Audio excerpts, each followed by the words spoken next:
Thank you all for coming out this evening, and welcome to the Monday, January 13th Mayor and Council meeting. And to start our meeting off, I'd like to ask the Boy Scout Troop 985 and 51 present the colors and lead us in the pledge.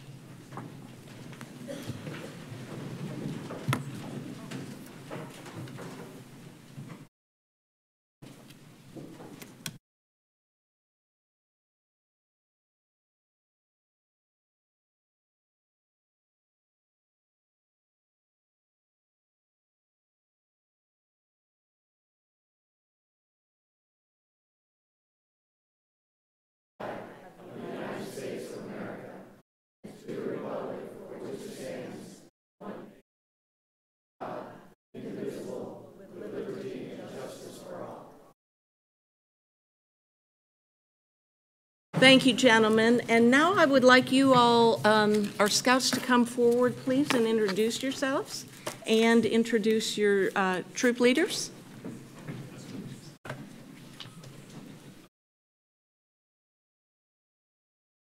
Hi, my name is Corbin Ledbetter. I am a resident of Roswell, and I go to Milton High School, and I'm part of Troop 985. Thank you, sir.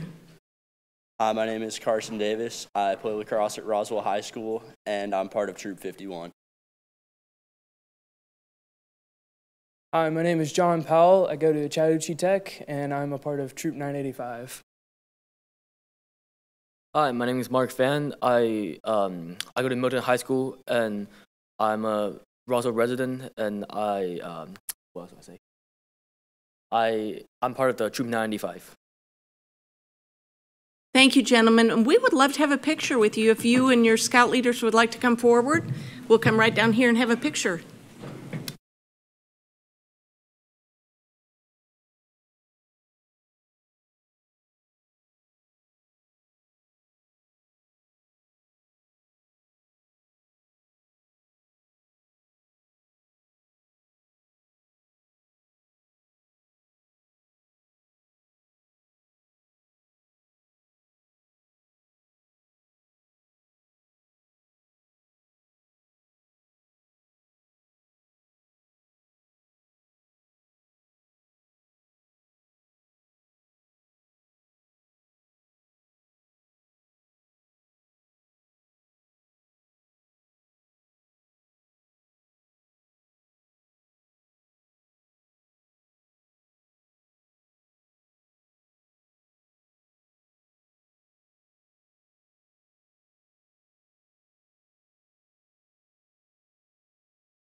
This evening.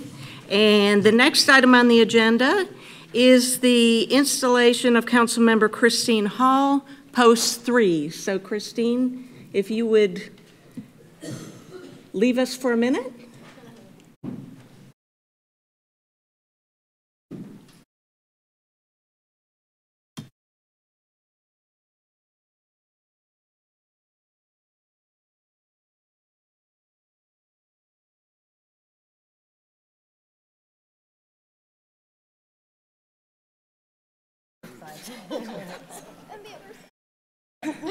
Like, which right? The other right. All right. I solemnly swear that I, Christine Hall, I solemnly swear that I, Christine Hall, will support the Constitution of the United States and the state of Georgia, will support the Constitution of the United States and the state of Georgia, and that I will in all respects observe the provisions and that I will in all respects observe the provisions of the charter and ordinances of the city of Roswell, of the charter and ordinances of the city of Roswell, and I will well and truly perform the duties and I will well and truly perform the duties of the office of member of the city of council, of the office of member of city council, and that I will to the utmost of my skill and ability and I will to the utmost of my skill and ability endeavor to promote the interest and property of said city endeavor to promote the interest and property of said city without fear, favor, or affection. without fear, favor, or affection. So help me God. So help me God. Congratulations, Christine.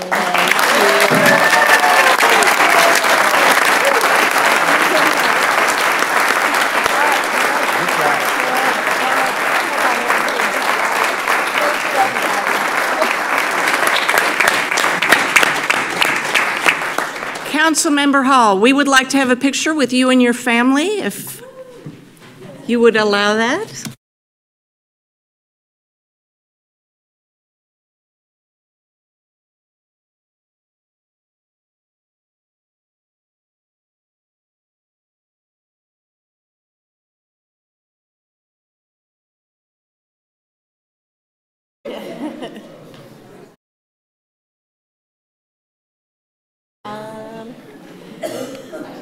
They're not Family, centered. yeah, family slide over a little bit this way. That's good right there. Okay, everybody find a window. There you go.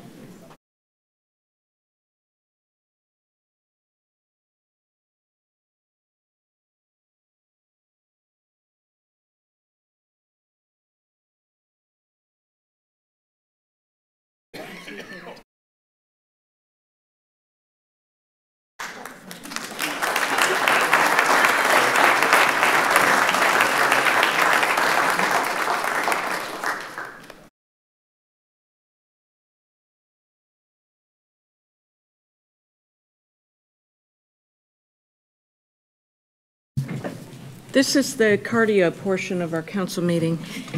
The next item is the swearing in of the second term for council member Michael Palermo, post 2. He'll be sworn in by Melanie Palermo.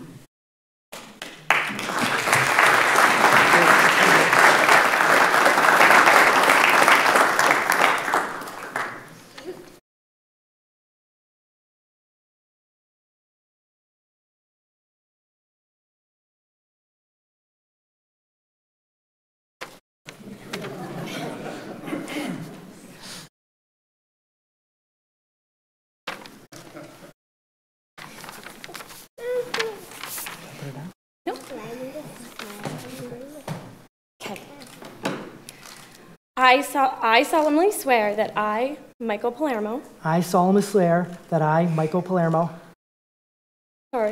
will support the Constitution of the United States and the state of Georgia, will support the Constitution of the United States and the state of Georgia, and that I will, in all respects, observe the provisions of the Charter and the ordinances of the city of Roswell.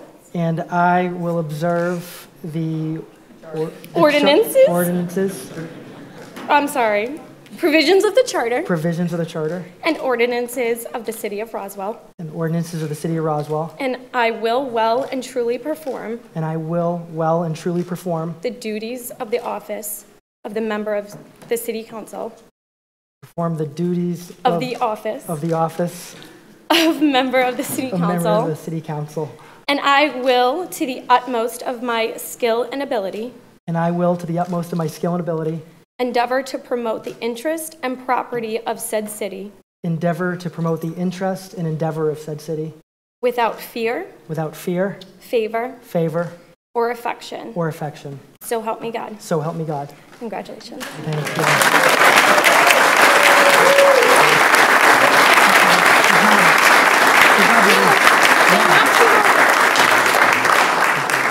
Councilmember Palermo, we'd like a picture with you and your family, please.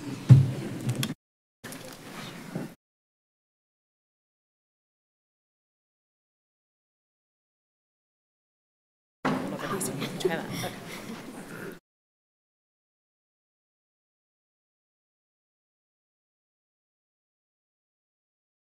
All right. So family shift this way. That's good.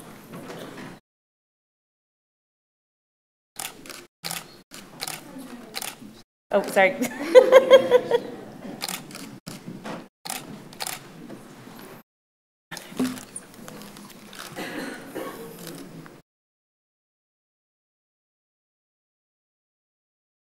Congratulations.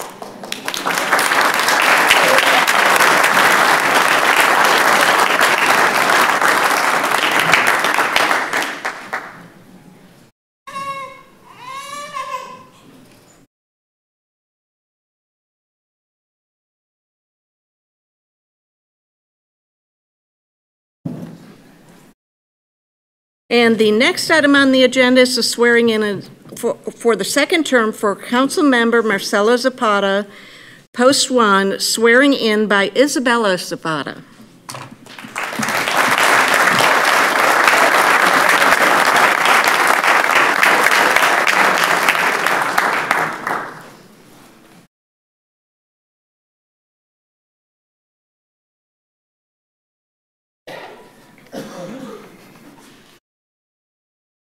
No. Because they want the picture of the family in the back. Oh, I see. Okay. Well, he wants a picture of. That's okay. He wants the family.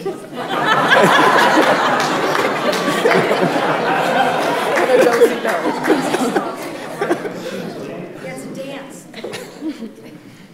I solemnly swear that I, Marcelo Zapata Sacone, I solemnly swear that I, Marcelo Zapata Sacone, will support the Constitution of the United States and of the state of Georgia, will support the Constitution of the United States and the state of Georgia, and that I will, in all respects, and that I will, in all respect, observe the provisions of the Charter and ordinances of the city of Roswell, observe the provisions of the charters and the ordinances of the city of Roswell, and I will well and truly perform and I will well and truly perform the duties of the office of member of the city council, the duties of the office of member of city council, and that I will, to the utmost of my skill and ability, and I will, at the utmost of my skills and ability, endeavor to promote the interest and property of said city, endeavor to promote the interest and property of said city, without fear, favor, or affection, so help me God. without fear, favor, or affection, so help me God. Congratulations. Thank you.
I would also like to acknowledge the second term of our municipal court judge, Brian A. Hansford. So let's give Judge Hansford a round of applause.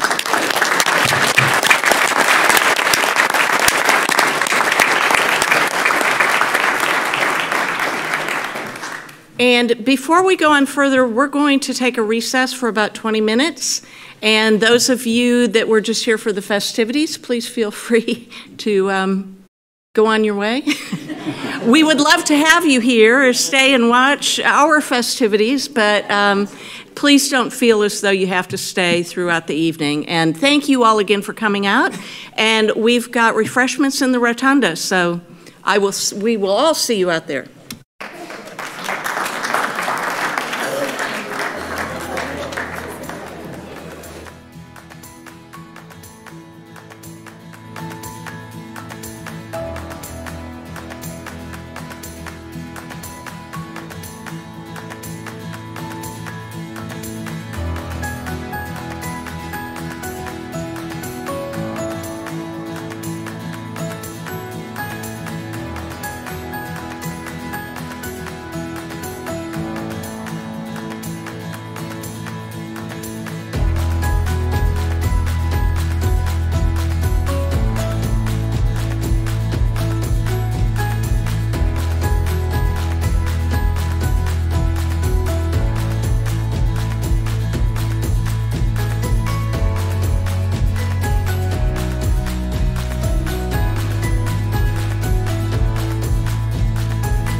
you all for being there. It was a lovely reception in the rotunda, and I congratulate all of our council members this evening.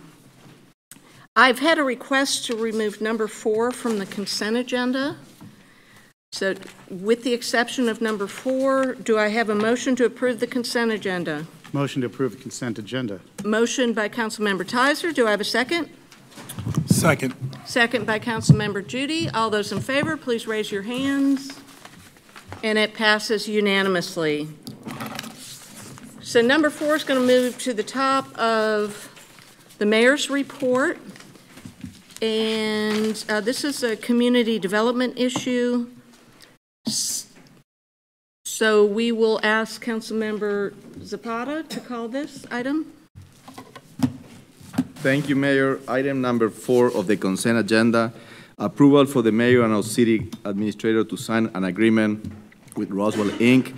to serve as project manager for the update of the urban redevelopment plan and opportunity zone application in an amount not to exceed $30,000. Hey, good evening, Mayor and City Council. The city's opportunity zone will expire December 31st, 2020. There are no extensions to the opportunity zone. The city would have to reapply through the Department of Community Affairs. One of the key components of the plan is the urban redevelopment plan. The urban redevelopment plan has to be submitted with the application. For me, I'm always looking at ways to be more efficient in the work that I do, and one of the things that I looked at in doing the update to the redevelopment plan was how is the most efficient way to have that plan updated. At the last budget, City Council approved $100,000 to update the urban redevelopment plan. However, there's an opportunity by working with Roswell, Inc. through their consultant to have the redevelopment plan updated at a significantly less cost and at a much quicker time. We're talking 3 to 4 months versus more like 6 to 8 months. For the purpose of the opportunity zone, the update of the urban redevelopment plan has no effect on land use. It has no effect on zoning, density, or growth. It's not that type of urban redevelopment plan. If the city wished to pursue some type of plan where you would do a TAD, then the urban redevelopment plan would have to take those items into consideration. But that is not the purpose of this urban redevelopment plan. This request for Roswell to serve as the facilitator in addition to timing and cost is because Roswell, Inc. is the city's economic development engine. It is the agent for the city that promotes economic development. The Opportunity Zone is an economic development initiative. The agreement would be structured that Roswell, Inc. would commission the update of the urban redevelopment plan. They currently have a consultant that they utilize, and a lot of the data that would be needed for the update of the plan, that consultant has already collected or has access to that data based on the work that was done for the Strategic Economic Development Plan 2. So Roswell, Inc. would commission the update of the plan. The community development director, myself, would still be very much involved with the process because the plan has to be approved by City Council in addition to the application submittal has to be approved by City Council. And the city, Roswell, Inc. would pay the consultant, the city would reimburse Roswell, Inc. So it's not a matter of Roswell, Inc. receiving a lump sum of $30,000. It would be based on the actual cost for the update of the plan. Do you have any questions? Does council have any questions for Ms. Wakefield? Seeing no hands up, is there anyone in the audience that would like to approach? Yes, ma'am, please come forward.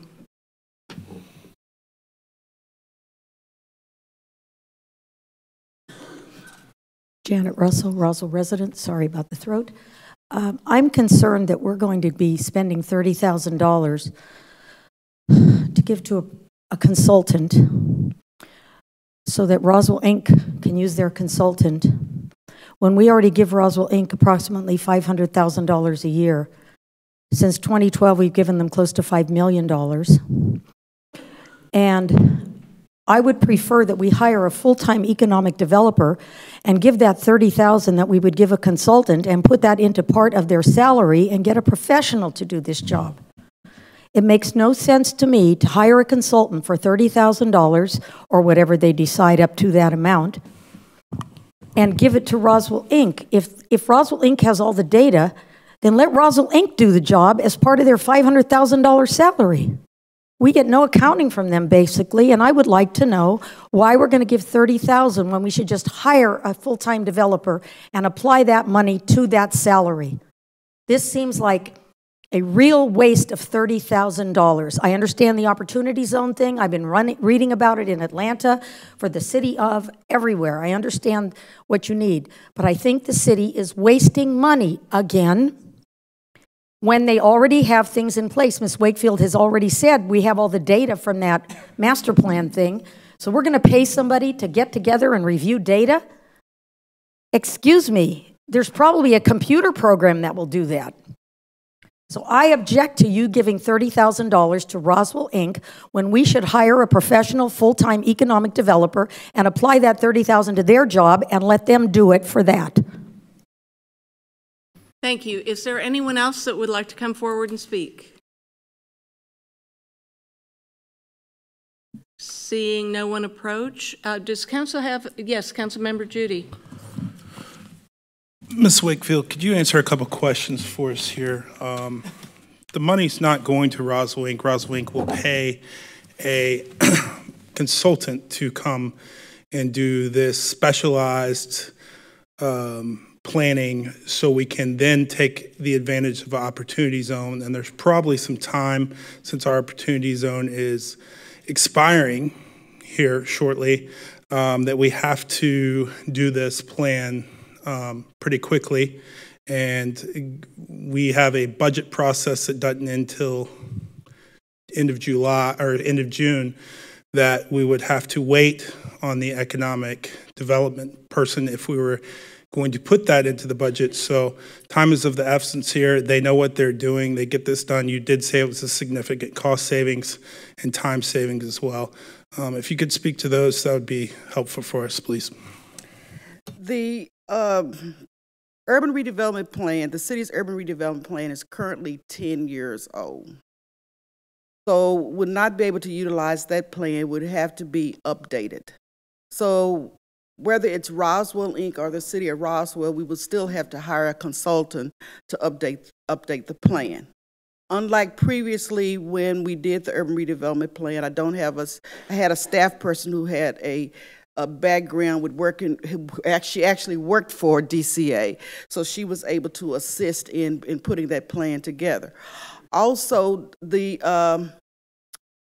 competition, for lack of a better word, in going after the opportunity zone is a little bit more competitive than it was when we applied 10 years ago. So we'll have to be very strategic in doing that. The issue of whether the city hires an economic development employee, that's up to city council. But if that's part of the budget cycle, you're correct. Then probably by the time you hire that person, it'll be July, August at the earliest, and I'd not necessarily know if that person would have the time to gather all of the data and put it all together. And the sooner we get it to DCA, the sooner they can consider it. And the hope is that if we are successful in getting a new opportunity zone, that there will be no lag time between the expiration date and that of the new date. So with that being said, not having the opportunity zone for a day, if at all possible, is worth us spending this money for the business development of the city of Roswell. It's not going to Roswell Inc. It's going to a consultant who specializes in this situation to get this done. And I think it would be foolish on our part not to take advantage of this, especially with the competition for opportunity zones and the importance it is for us moving forward as a business-friendly community. I would also like to add that the City of Roswell, as well as Roswell, Inc., has an excellent relationship with DCA, and their representatives have been out here to look at what we're talking about with the Opportunity Zone, and I feel like it's a great opportunity that I certainly don't want to miss out on. Is there anyone else on council that would like to speak? Here's what I found.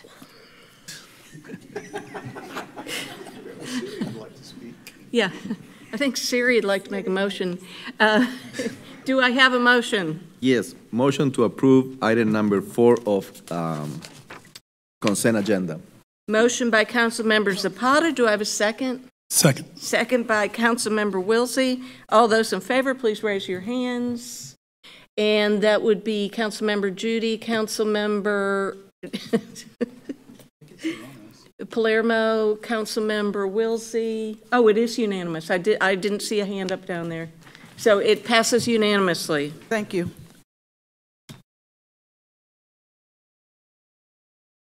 Next item on the report, on the mayor's report, is the election of Mayor Pro Tem for 2020.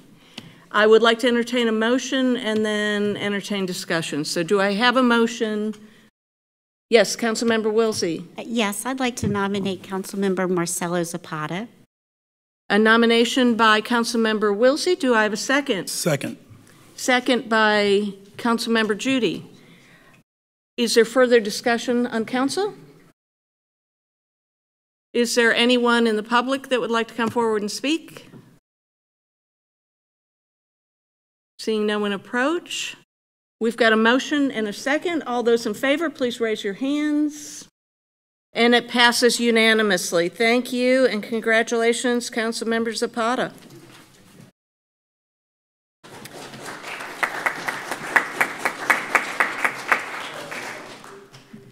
The next item on the agenda, another good story, is the recognition of the City of Roswell Water Utility for receiving the Georgia Association of Water Professionals Water Distribution Excellent Gold Award. Mr. Skalski. Good evening, Mayor and Council. This is a good news story, and I'm going to turn it over to a couple of folks who are much more familiar with this award than I am. Chris Boyd, who runs our water utility, and Rita Neely, I wrote this down, from the Georgia Association of Water Professionals and also with the Cobb Marietta Water Authority. As well, I want to recognize Jason Downs, who's here with his family this evening, who is our water distribution supervisor and has been for the last couple of years. He and Chris are largely responsible for what you're about to receive. Good evening. Thank you for inviting me to be here with you today. My name is Rita Neely, and I am the chair of the Georgia section of the American Water Works Association. For those of you not familiar with the Georgia section of the American Water Works Association, it is dedicated to providing resources for knowledge, information, and advocacy to improve the quality and supply of water in Georgia. GAWWA advocates public health, safety, and welfare by uniting the efforts of the entire water community. Through our collective strength of approximately 1,000 members in Georgia, we can become better stewards of water for the greatest good of the people of Georgia. During the recent fall conference, GAWWA recognized City of Roswell for achieving gold status for the Distribution System Excellence Award. Winning the gold award represents a high standard of quality for each utility given the award. The audit to receive the award is performed by 3 or more other utilities. The auditors are looking to see that the utility is meeting regulatory requirements, providing a safe working environment for its staff, and keeping meticulous records along the way. Receiving the gold award for the Distribution Systems Excellence Award is indicative of a utility that is striving to exceed safe drinking water requirements. City of Roswell should be proud of its staff for reaching this impressive level of achievement. This is an important accomplishment and speaks volumes about the exceptional commitment and level of service that City of Roswell provides to its customers. Thank you and congratulations. Thank you.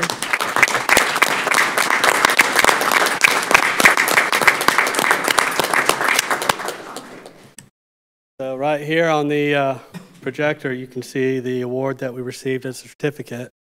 And then we also have a plaque that we're keeping our year-to-year awards. So this is the second year that we've won the Gold Award since applying for the distribution award.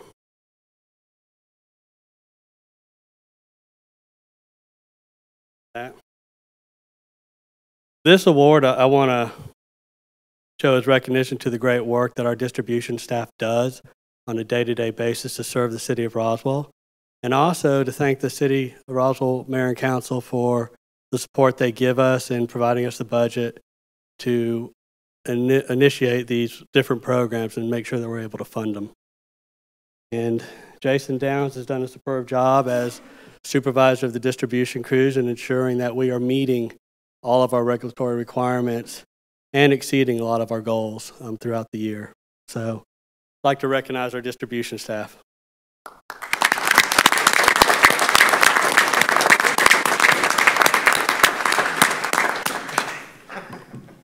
And we would love to have a picture with you. Okay.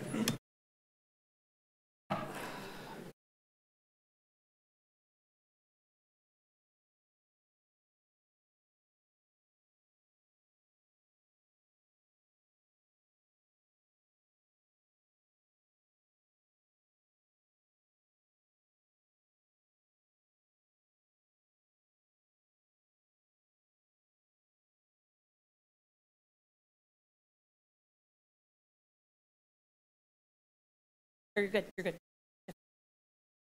Perfect.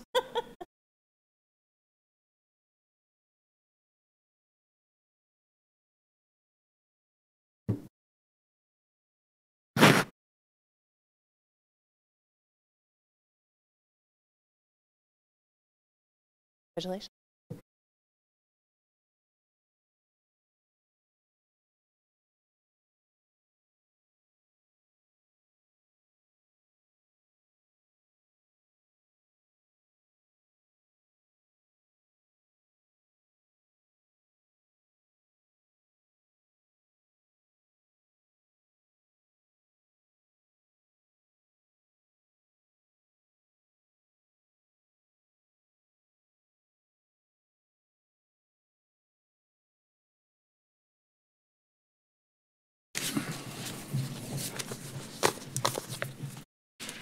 The next item on the agenda is the approval of a resolution in opposition to House Bill 302, the preemption of local building design standards.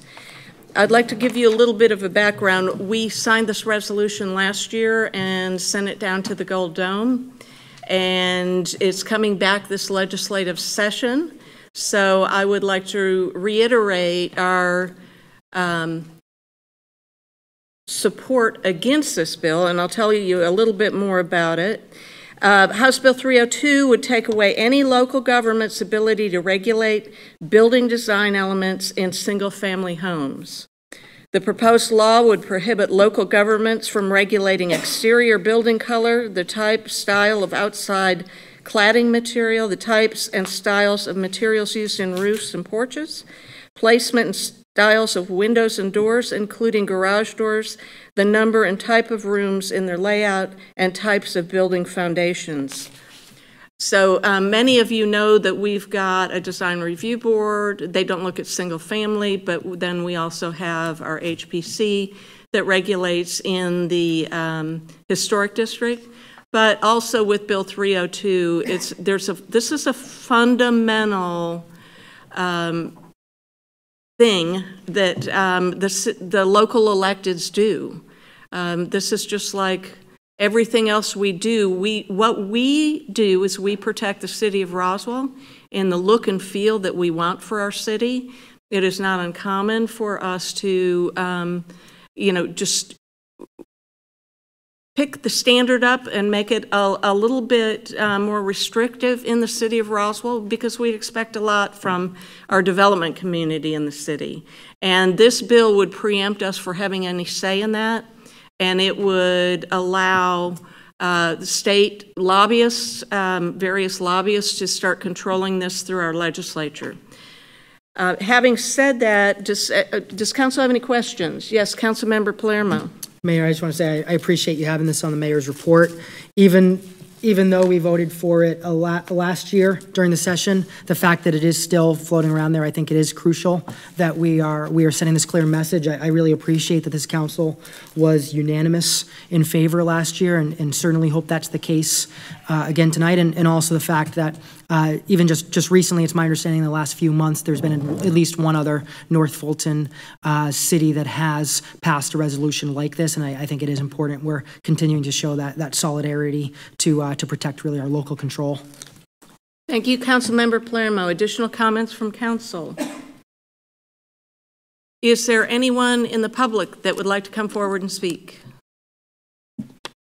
Seeing no one approach, do I have a motion? Motion to approve. Motion to approve by Councilmember Palermo. Do I have a second? Second by Councilmember Zapata. All those in favor, please raise your hands. And it passes unanimously. Thank you. The next item is the approval for mayor and or the city administrator to sign a contract with VHB to evaluate the structure of Doc's Cafe and 3 city-owned sites in the amount not to exceed $40,000, and approval of budget amendment BA 1001550-01-13-20 in the amount of $40,000. Mr. Leatherman, would you mind presenting this?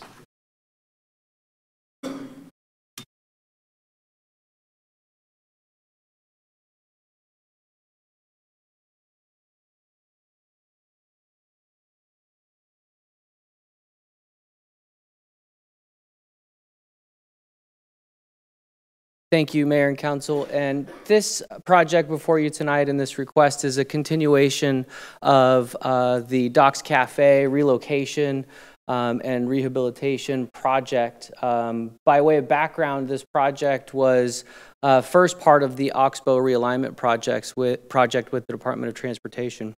And the house that you see here to the left of Pleasant Hill is the former site of Doc's Cafe. And that site and what was used as a home prior to it being located was a gathering place of our Groveway community. And with the realignment project, and I'll show you a map just in a moment, that house was going to be demolished. And as part of this project, it was determined that the historical value of that house was worth saving. And so we've picked up the project and started to look at various options for where we could potentially relocate Doc's Cafe on behalf of the community for future community uses. What we found in that evaluation process is that there's a lot of questions that continue to go unanswered as we look at various city-owned sites. The next map will show you some of the sites that we looked at, and the contract that we have before you tonight is a request to review 3 city-owned sites within the Groveway community and look at the strengths, weaknesses, opportunities, threats, as well as perform a site analysis of those 3 locations in order to bring back some recommendations to council that would help us better to understand the cost associated with not only relocating the building to a future potential site, but also the cost associated with siting it there. Elements such as grading and pedestrian improvements, transportation, stormwater quality, all have to be at least understood so that we can have a relevant conversation about where the future home of Doc's Cafe should be within our community. This is the current condition of Doc's Cafe, as well as the current location along Oxbow Road. It is on city-owned property right now, which is Oxbow Linear Park. So the house is preserved and it's currently safe. It is not in the condition that we want it to be in its future. That will be part of the project and working with the community. This is part of the realignment project with Oxbow Road, and as you can see, we started to look at a couple of different locations. The bottom right-hand corner of the map is the current location. We looked at a location there on the existing Pleasant Hill Drive, and I'll talk a little bit about that in the blue box here in a moment. And then we also looked at a site between the gas station and Pleasant Hill Church. The blue box location was one of our original sites that will be city-owned that we felt was a potential use or a potential location for Doc's Cafe. As we started to work with transportation and others, we came to the conclusion that the site constraints are just too great at that location. The slope of the hill, the sidewalks, the parking, the ADA access, there really wasn't a logical way to make that location work. And so what we're recommending in the contract tonight is to look at the current temporary location as a potential site, the location between the church and the gas station, and then a third site, which is there at Waller Park, also located in the Grove Way community just down the street from City Hall. We do have some area where we believe the home itself and Doc's Cafe can fit. It will take some considerable design work to see how it would lay out. But this also is a city-owned parcel adjacent to our Waller Park facility and adjacent to our parking lot that currently exists for the ball field that we believe is a viable alternative for this building. With that, we have the request for the budget amendment and the not-to-exceed contract. Again, the site analysis and the SWOT analysis will be part of that work that our consultant will do. I'll turn it back over to the mayor and then be here to answer any questions should you have any.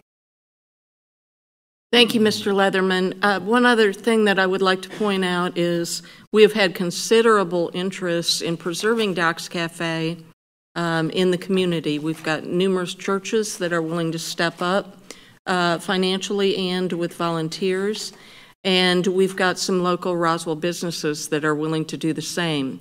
So I really feel as though the community is going to step up to Doc's, but since we own Doc's Cafe, we need to cite Doc's Cafe. I feel as though this is our responsibility to determine where we're going to put the structure and the cost involved in it, because we would like to put as much money as possible in the restoration of Doc's Cafe, because I feel that eventually it will become part of our tour of historic structures in the city of Roswell. It's a very, very important aspect to our African American community and to Grove Way. There's a rich history there, and I think that we need to honor that history. So, having said that, yes, Councilmember Tizer. Thank you, Mayor Henry. As I said in committee, I'm very supportive of this, and when the time is appropriate, I'd more than happy to make a motion to approve it. I'm especially excited about the Waller Park location. Hopefully that one will make its way to the top. We'll have to see how it all comes out, but that's just a really cool place if it could find its way there. And then learning in advance of doing anything else what the long-range cost is going to be so that we know what the public-private partnership needs to look like to redo this. So very supportive, and as soon as you're ready, I'd be proud to make the motion. Thank you, Councilmember Tizer. Councilmember Wilsey. Yes, thank you, Mayor. I just have a quick question, and yes, I am also very supportive and excited about bringing this venue in as part of our historic structures. Just curious if this analysis report includes any community input regarding location, or if this is strictly a technical project. Thank you for the question. We'll be using this more as a technical document to essentially inform that conversation with the community and then be able to package that as we work through additional recommendations. As we've talked with community members in various meetings, we kind of get stuck at this point of, okay, what is it going to cost us? What are the different opportunities at the different sites? And this will start to provide that contextual conversation so that we can truly evaluate the opportunities associated with each one site. You know, some may have more grading and more sidewalk work, others may have less grading, but it'll need more infrastructure work for utilities. And this will help us start to kind of benchmark all of those different costs associated with it and then come to the table with some recommendations associated just with the sites. And then kind of talk about, is it something that we have enhanced community involvement on the fundraising piece? If we have a particularly favorable site that's more expensive, at least we have that contextual information to understand it.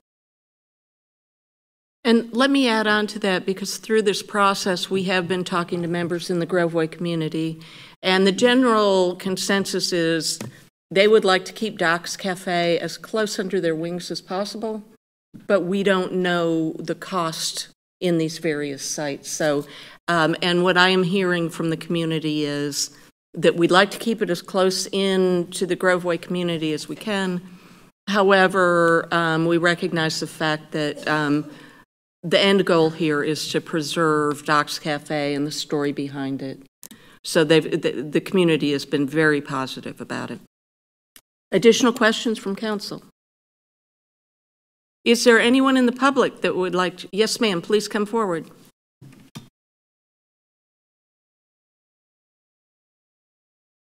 Janet Russell. I think saving Doc's Cafe is a good idea. I think a location behind a gas station off of Highway 9 where there's going to be a giant transportation project is a nightmare. You will render it useless because of car noise. So we ought to consider a different site. I think the Waller Park area is a decent one, but I also think that you might want to consider the Groveway Park, since it is called the Groveway Community Park, and it doesn't really have a place where people can gather, and it could become a focal point for social events for the Groveway community. I've been there for several Groveway community events, barbecues, different things like that. They are my neighbors, as you know. I participate in everything, but there is no place there except for the pavilions at the park. So you might want to consider putting it at the Groveway Park where there is more than ample parking, already existing bathrooms, plenty of lighting. So all you have to do is literally attach the building to the park that already exists. The Waller Park is an interesting idea, but it's kind of, my daughter's 35, 40 years ago went to the Waller gym for gymnastics when there was rats in the gym. The gym, it's just an old kind of beat up part of the system of our parks. And I think the Groveway Community Park, which we took the time to rename in honor of the Groveway community, is the better location than certainly considering behind a gas station. Thank you. Thank you. Is there anyone else that would like to come forward and speak? Yes, sir.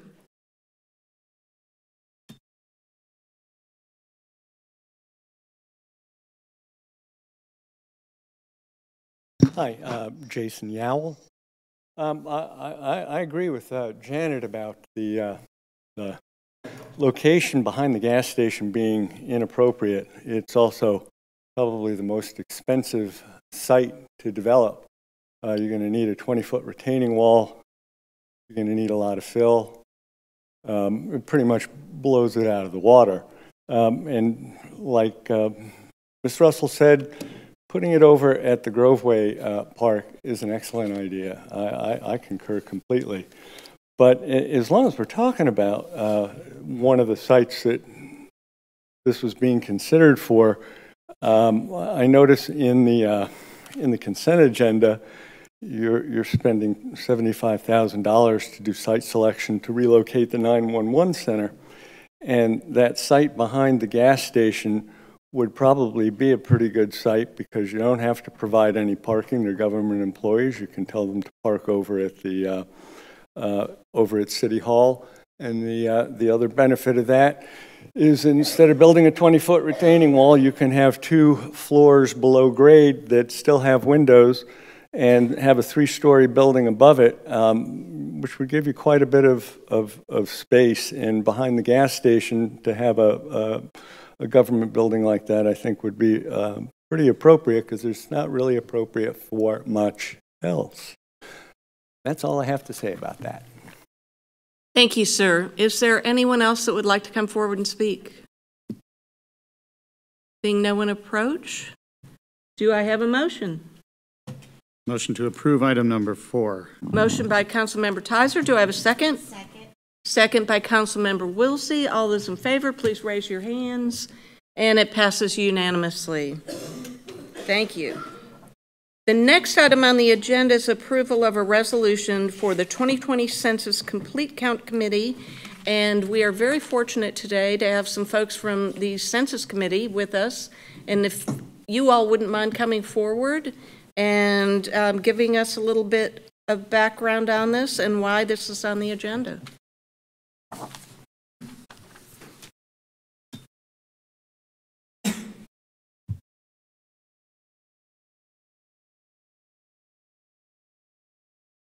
Hello, my name is Ed Mitchell. I'm a partnership specialist with the U.S. Census Bureau. This is my colleague, Vielka Santos, who's also with the partnership specialist with the U.S. Census Bureau. Since Roswell has a heavy Hispanic presence, I wanted to introduce Ms. Santos, who can help actually with entrees into that community. One of the things that we're glad to see that you guys are forming a complete count committee, because the census is so vitally important and a lot of people don't really understand why. So one of the things that we like to say, there's 3 reasons that we give that's pretty straightforward as to why the 2020 census is so important. This is one of the decennial census. It was actually started in 1790 by President George Washington. He basically said every 10 years, we're going to count everybody that lives in the U.S. We don't care whether they're citizens or not. We just want to count everybody that lives in the U.S. And with that count, we've made it really, really simple this year in 2020. It's easy. There's only 10 questions. There's only 10 questions that you have to answer for this particular census. We're going to let you respond in 3 different ways, which is different this year. One is via online, via your smartphone, via a tablet, via your computer, etc. There's a 1-800 number that you can use to respond, or you can do it the old-fashioned way and respond via paper. But to respond via paper, you'll have to specifically ask. Starting March the 12th, the forms will start hitting the mailboxes, and in that form, it will contain the URL for responding online, as well as the 1-800 number for responding via 1-800. That 1-800 number will be manned by people that can speak up to 12 languages other than English. So there will be no excuse for people not to fill the form out, because if they don't understand English, we have people manning that line that will be able to answer their question. It's safe. That's one of the things that we have, especially in the hard to enumerate areas. They have a fear that the information that's being provided will somehow be used to maybe get them deported or whatever. The census information is only used for statistics only. We as census employees, we are sworn by oath when we join, and that oath is for life, that if we share any personal information that we obtain during this process, and it's not just Vielka and myself, but it's anybody that works for the Census Bureau, that we are subject to a $250,000 fine or 5 years in prison or both. And neither one of us want to go to jail or pay that kind of money, so we definitely will not be sharing that information with anyone. No other organization within the government, ICE, FBI, the local police, can get access to the personal information that's gathered from the census. We provide that information to the president on December the 31st, basically. And only thing that's provided is statistics. The one exception to providing the personal information is after 72 years. I think in 72 years, I don't think I'll be here. Maybe some of you all may still be here. You can get access to that to the personal information. If you're familiar with Ancestry.com, that's how they get their information on when you're tracking your family history. The third reason and most important reason is the importance of the information. The census information is used in 3 different ways. One is it determines the number of seats in the House of Representatives for each state. In 2010, Georgia we only responded 72% as a state, and Roswell as a city responded 78%. But with that 72%, we still gained 1 seat in the House of Representatives. Just imagine if we had 100%. We probably would have taken over the House of Representatives, probably. The other reason, it's used to redraw district lines. So as soon as that information is provided to the president, we also provide information to the local cities, to provide the local states to actually redraw districts. And then the third and most important reason is the allocation of federal funds. And starting in 2021, we will be allocating $675 billion worth of federal funds per year for the next 10 years. So starting in 2021 through 2030, $675 billion will be allocated to the states, and it's solely based on the count. So if you're not counted, then you lose out as part of that fund. In 2010, as I mentioned, Roswell responded at 78%, but I still think we left billions of dollars on the table because we didn't get as close to 100% as possible. So the formation of a complete count committee is a major step in actually making that happen. And one of the things that I was fortunate enough with Jackie and her team to sit in on the actual initial training for the people that she invited. She has a very good cross-section of folks in the community, and the key to the Complete Count Committee is having folks that are trusted voices in the community, be they faith-based, community-based, local government, etc. The key, the ultimate key is that they have people that are trusted voices within the community. And we found that faith-based is a very big, important piece of that. And I noticed on your committee that at least you invited a couple of people in the local Roswell area, local churches in the Roswell area. And we have, as a partnership group, we also have access to some of those same organizations. And we will work very closely with Jackie and her team to make sure that you get all the support from the Census Bureau that's needed to make this a very successful count for the city of Roswell for 2020. We want to be as close to 100% as possible. Thank you. Thank you so much. And Jackie, I'll let you, if you have anything to add. One of the other things I'd like to add besides federal funding is here in Fulton County, the distribution of sales tax is based on population. So the better count we get, the more sales tax we will receive. And that's a very important revenue stream for us. Ms. Steibel. The only thing that I'll add is that one of my staff members, Dana DeLacio, is the chair of our committee here at City for the city, and she's been doing a great job going to all the different functions and everything. And she has a goal to get into the 80 percentile or 90. So I'm hoping that we can get there. And she has been in charge of the committee since April when we created this, and she's been doing a great job. So our goal is to meet what my staff member would like to get to. And so everyone on the Complete Count Committee that we have invited, we're talking with, we've got another meeting set up in February so that we can discuss what all the different groups have been doing to get the word out. And as we know, the apartment section is one of the biggest sections that we want to get to, since that's one of the ones that was the lowest counted in 2010. And we are working just getting the word out to everyone as much as possible as we can. Thank you. One additional comment I'd like to make too. One of the things that we will do this year that we haven't done in the past is that we will make available starting April real-time information on how the areas in your particular district are responding to the census. So the mail-outs will start, like I said, in March 12th.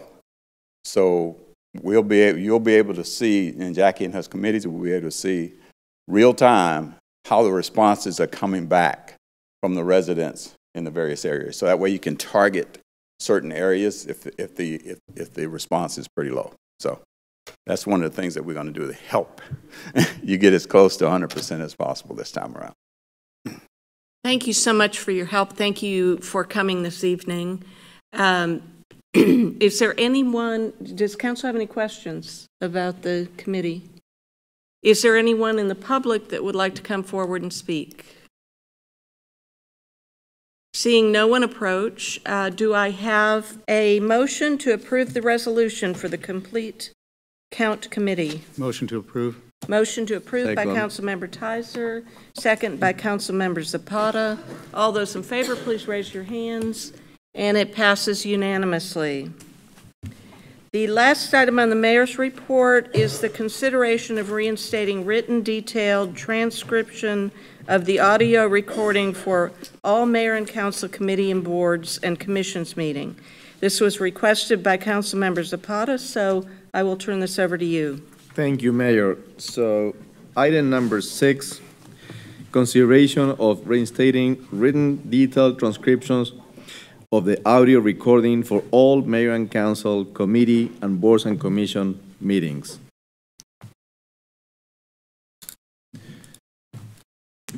Okay. Councilmember Zapata, you can continue. Thank you, Mayor. So, during 2018, early 2018, was all the written transcript that we've been producing for over 10 years.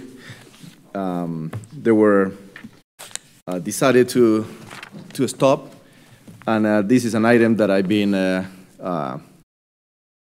making sure that is on discussion still, and we bring them back because it's very important for search of historic items that we talk about by keywords. Today we have a great audio and video system, state of the art. We invested some money in there, and we have a great result. But you know, reading and being able to search is critical, not only for the community but also for the media, members of the media who appreciate being able to search the written transcripts in an easy way and be able to quote or get information about different items on the city.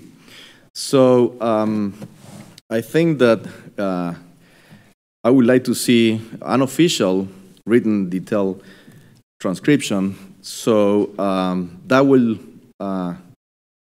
will not be official and will, you know, reduce the possibility to be used in court. They can always be used in court. You know, lawyers can bring everything to court, but being unofficial and no review or no revise or no approve, and then we even can consider to have a disclaimer in every single detailed written transcription will benefit mainly the community and the people who want to research on different items. So, and in terms of the board and commissions, we used to produce as well for Board of Zoning Appeals, Design Review Board, Historic Preservation Commission, and Planning Commission. So I'm also proposing to this mayor and council to reinstate the written detailed transcriptions of all these 4 board and commissions that they used to produce these written transcripts. So, so saying that, you know, I would like to hear from my colleagues what they have to say about it. Thank you, Mayor. Does council have any questions at this time? Yes, Councilmember Judy.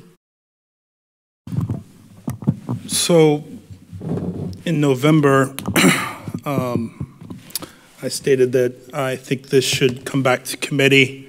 When it was taken off when it was discontinued, it was discontinued at the behest of the city administrator, the city clerk, and the city attorney for legal reasons and possible legal liability. Since then, through much discussion internally and with staff and legal, they have come around to, I wouldn't say endorsing, but saying that as a service to the citizens of the community, we could put together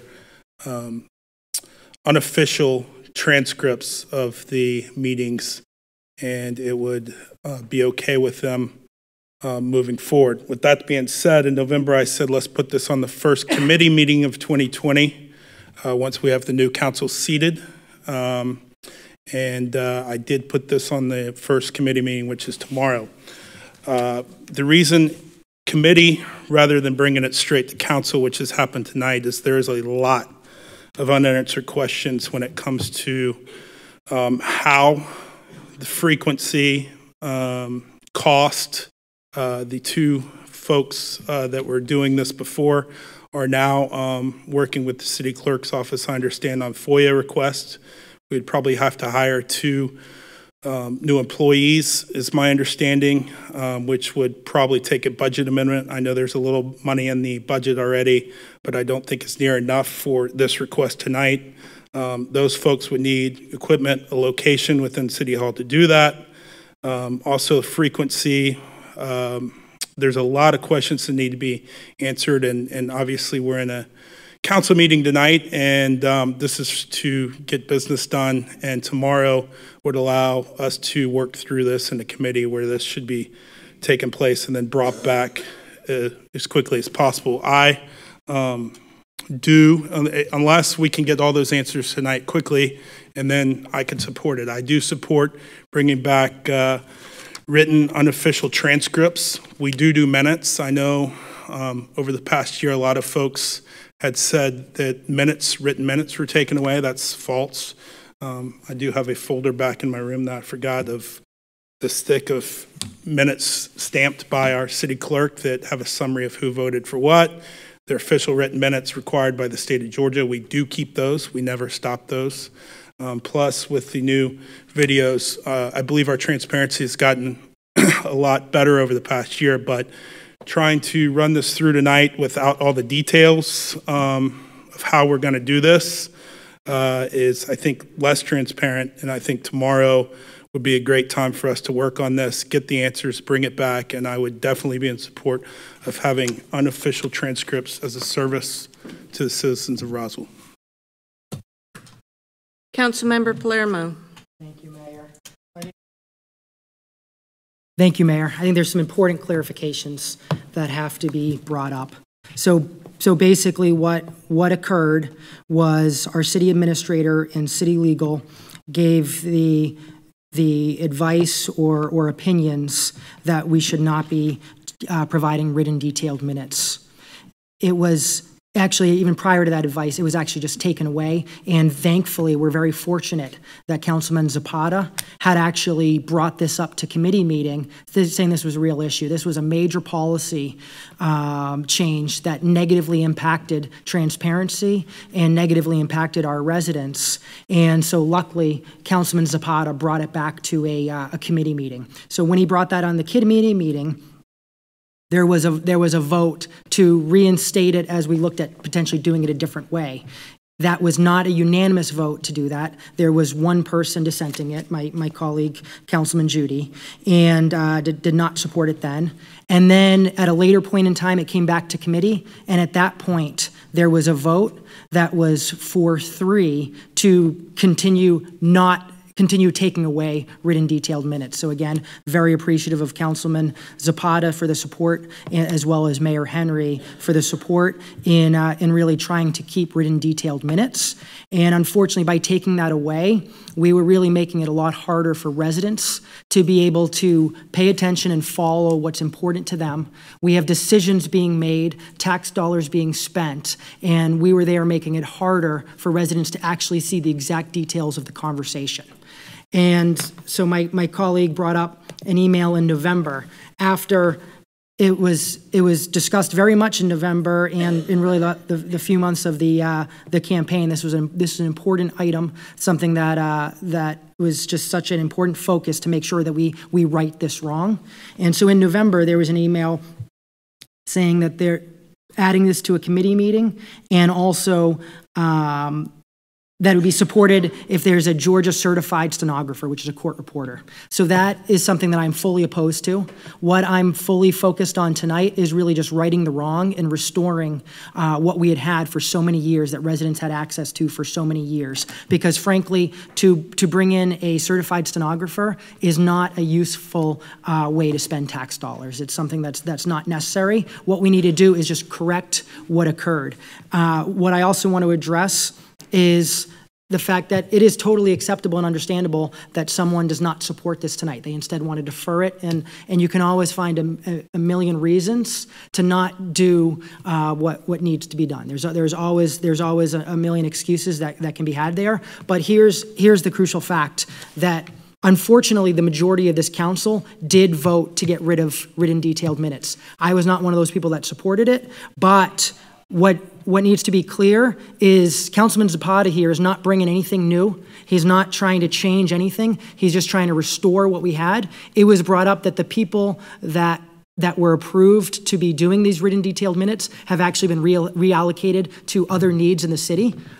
I completely understand we're going to have other needs in the city. You don't steal from transparency to fulfill those other needs. What you do is you have a transparent process that you say, you know what, we need more help in this area, and then you do that budget request. You don't just say, oh, well, now if we want to restore what I consider an important part of transparency, that now we're going to have to go through a separate budget process, separate everything. No, what we had the money. This council that I'm aware of never officially voted to move resources, move dollars, anything along those lines. So what I want to make sure we do today is urgently and immediately go back to where we were before the majority of this council voted on changing that. And what I encourage, if Councilman Judy or anyone else here ever has an opportunity to improve a process, I encourage that, and I would love to have that discussion at committee. But we cannot let that get in the way of immediately righting a wrong. And so for that reason, I will not support the deferral that was requested. I absolutely will support a motion that brings back minutes the exact way they were from an unofficial standpoint. And I really hope the community can just see that although transparency was decreased for a while, it's now back. And again, I appreciate Councilman Zapata for bringing this. Councilmember Wilsey. Yes, I think clearly we can all agree that having an open and transparent government so that everyone in the city of Roswell can access what's going on is very important to all of us. When the decision was originally made in 2018, it was not to do away with transcripts entirely. It was to try to also provide the live streaming and video on demand. We were recommended by the city clerk to pause the transcripts. We are now providing the live video in the streaming. Over the past 15 years, we've also had different forms of minutes of written minutes that have been provided. There have been summary minutes. GMA has examples of many different, levels of detail that are provided, as well as verbatim minutes. These could be provided if the public wants them, similar to the form of a podcast where you can download a transcript. I think we've got a lot of homework to do as far as the cost, how that's done, but I think we are all supportive that it's something that we want to move forward with, and I do believe we need to discuss it further in committee. I would like to clarify a point because I ran on the platform of transparency, and I also ran on the platform that we would start video taping our meetings as well as the live streaming. And the first budget I presented included all of the funding that was needed for those endeavors, and it never took out the money for detailed minutes. So that was my intention, that was another layer of being able to provide information to our citizens. Councilmember Judy. So Councilman Palermo kept saying minutes during this conversation. Again, that's what we're missing here. We did not end written minutes. We end written transcription of meetings. And that's the difference here. Written minutes would be illegal to get rid of. We didn't do that. So I've got some questions because obviously we want to work this out tonight and not through the proper process, which has been brought up many times, of going to committee and then going to, this is political, I get it. We want to say we took care of this tonight, so let's get it. So I've got some questions for staff so we can move forward. If we pass this evening, and I don't know if this is for Marley, our city administrator, or who, if we pass this evening, do we currently have staff that we could transcribe meetings, all these meetings that has been requested this evening, immediately? Well, originally, I mean, we have 2 part-time staff in the city clerk's office. They were at one time responsible for doing mayor and council and committee. They were never responsible for doing any of the boards and commissions. That was totally done separate through the community development department. When they were here, when they were doing the minutes for us, first of all, they were not transcriptions. We never titled them transcriptions. They weren't verbatim, and I do think that we need to make that clear, that there is a difference between detailed minutes and a transcript. We do have staff members, but we, in our city clerk's office, are a very, very busy office. I just want to put something in perspective real quick that might help y'all. We are responsible for open records in our department, and I know that we talk about it all the time, but I really need to stress the fact that we had almost 1,200 open record requests this year. And many of them, almost 50 or 60 of them, requested emails, and a lot of people don't understand the importance of our open records. We do have a deadline on open records. When people then ask for emails, we are under the Georgia law to make sure that we protect people's information. When we get that many requests, our city clerk office really cannot do it as a 2-people office. We need help. We took those 2 people to train them to help us with our open records. If we now take them away to try to get them to help do these minutes, it's really going to take away our ability for transparency to get things done in our open records department. So, to tell you the truth, we really don't have staff that can really do these minutes for us. It would really take away our ability to become more electronic that we need to do, and would definitely take our ability away to fulfill our requirement to fulfill these open records within 3 days. These 2 people have been tremendous help to us in the last 2 years. We were so far behind, and they have really been a great asset. And if we take them away from doing other duties in our city clerk's office to do these, whatever you want to call them, it's really going to be very detrimental for us to get our jobs done in the city clerk's office that we're doing now. Okay. Second question is, to transcribe a council meeting of 3 hours in length, past tense, when we did them before, how long about did it take those folks to do that? And first of all, they were we don't have, those people that were doing it were part-time, they're not full-time people. A 3-hour meeting on the average took about a week and a half to do.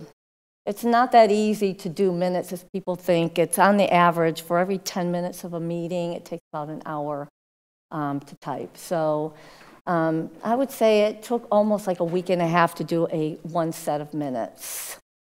And that's what they were doing on 100% of the time. They weren't able to do anything else in our department but to do those.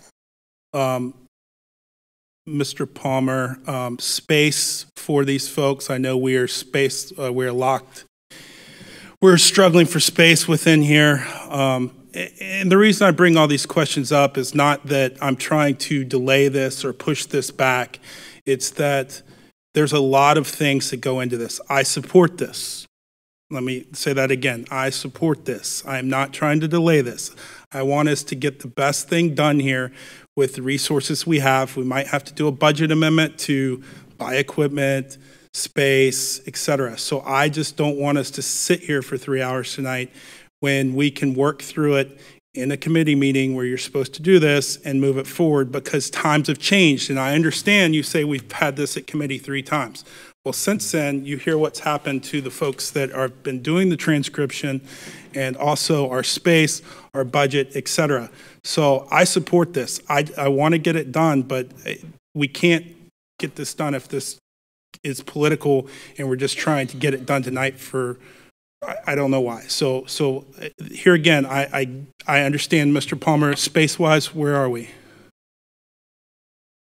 Well, you may remember that over the past couple of years, we've had to modify some of the departments just to fit the people in that we have now. We just don't have any space for anybody else. I mean, we'll find space, but I don't know where. We're just fresh out of space. Okay.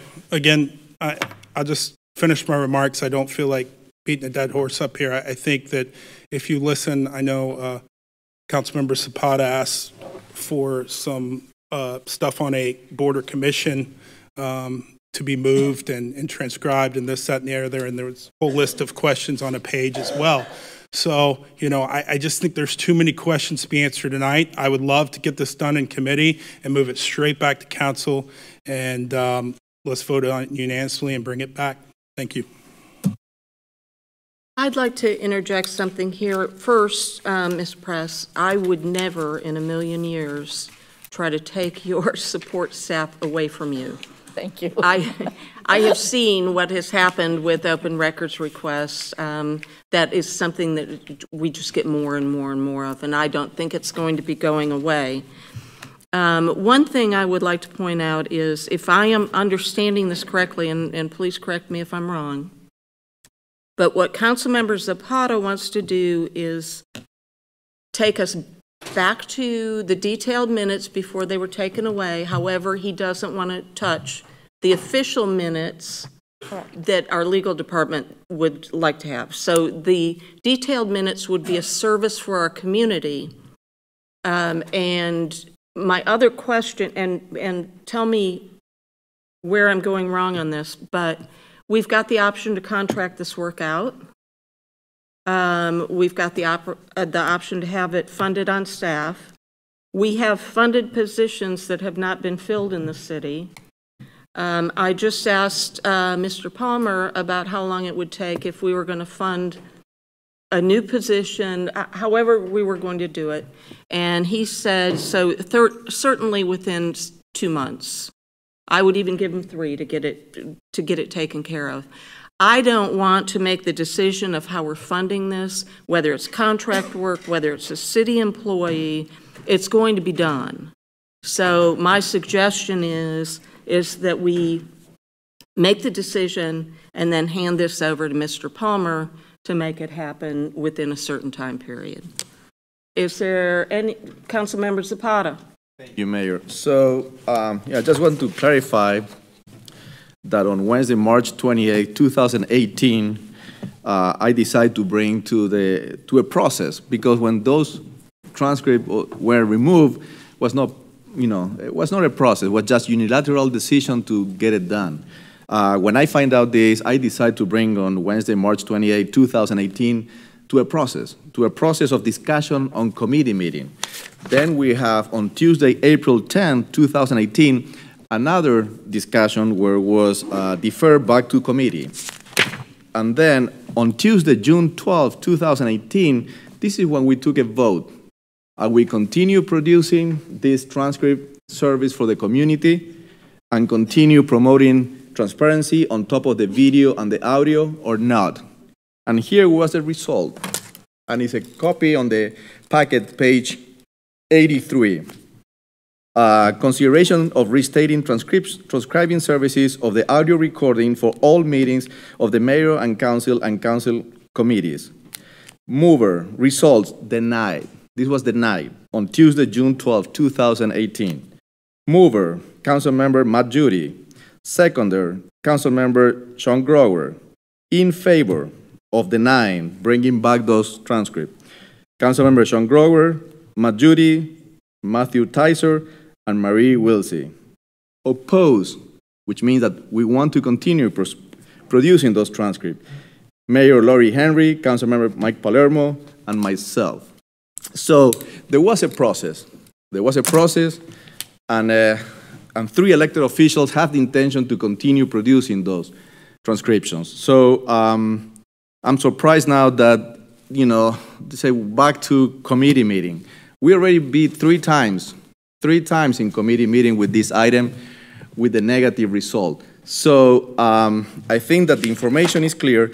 And also, you know, if the city took a shortcut to move resources from producing the transcript that the community is using to get by keywords and search by keywords all the meetings or all the items, then that is wrong. You know, if we were short of people to produce more of the open record, then we need more people. But you know, moving people without even mayor, elected officials' approval, that is wrong. And now these people, I understand, they have been trained and very well trained to do another job. But originally, these people were hired and was the budget, the intention to produce those transcripts. If we were short of people to produce more open records, then we need to bring this to discussion to mayor and council and get the right resources, human resources and finance resources, to be able to serve according with the state law, you know, to produce those open record requests. So, so what I'm proposing here is, you know, reinstate this immediately.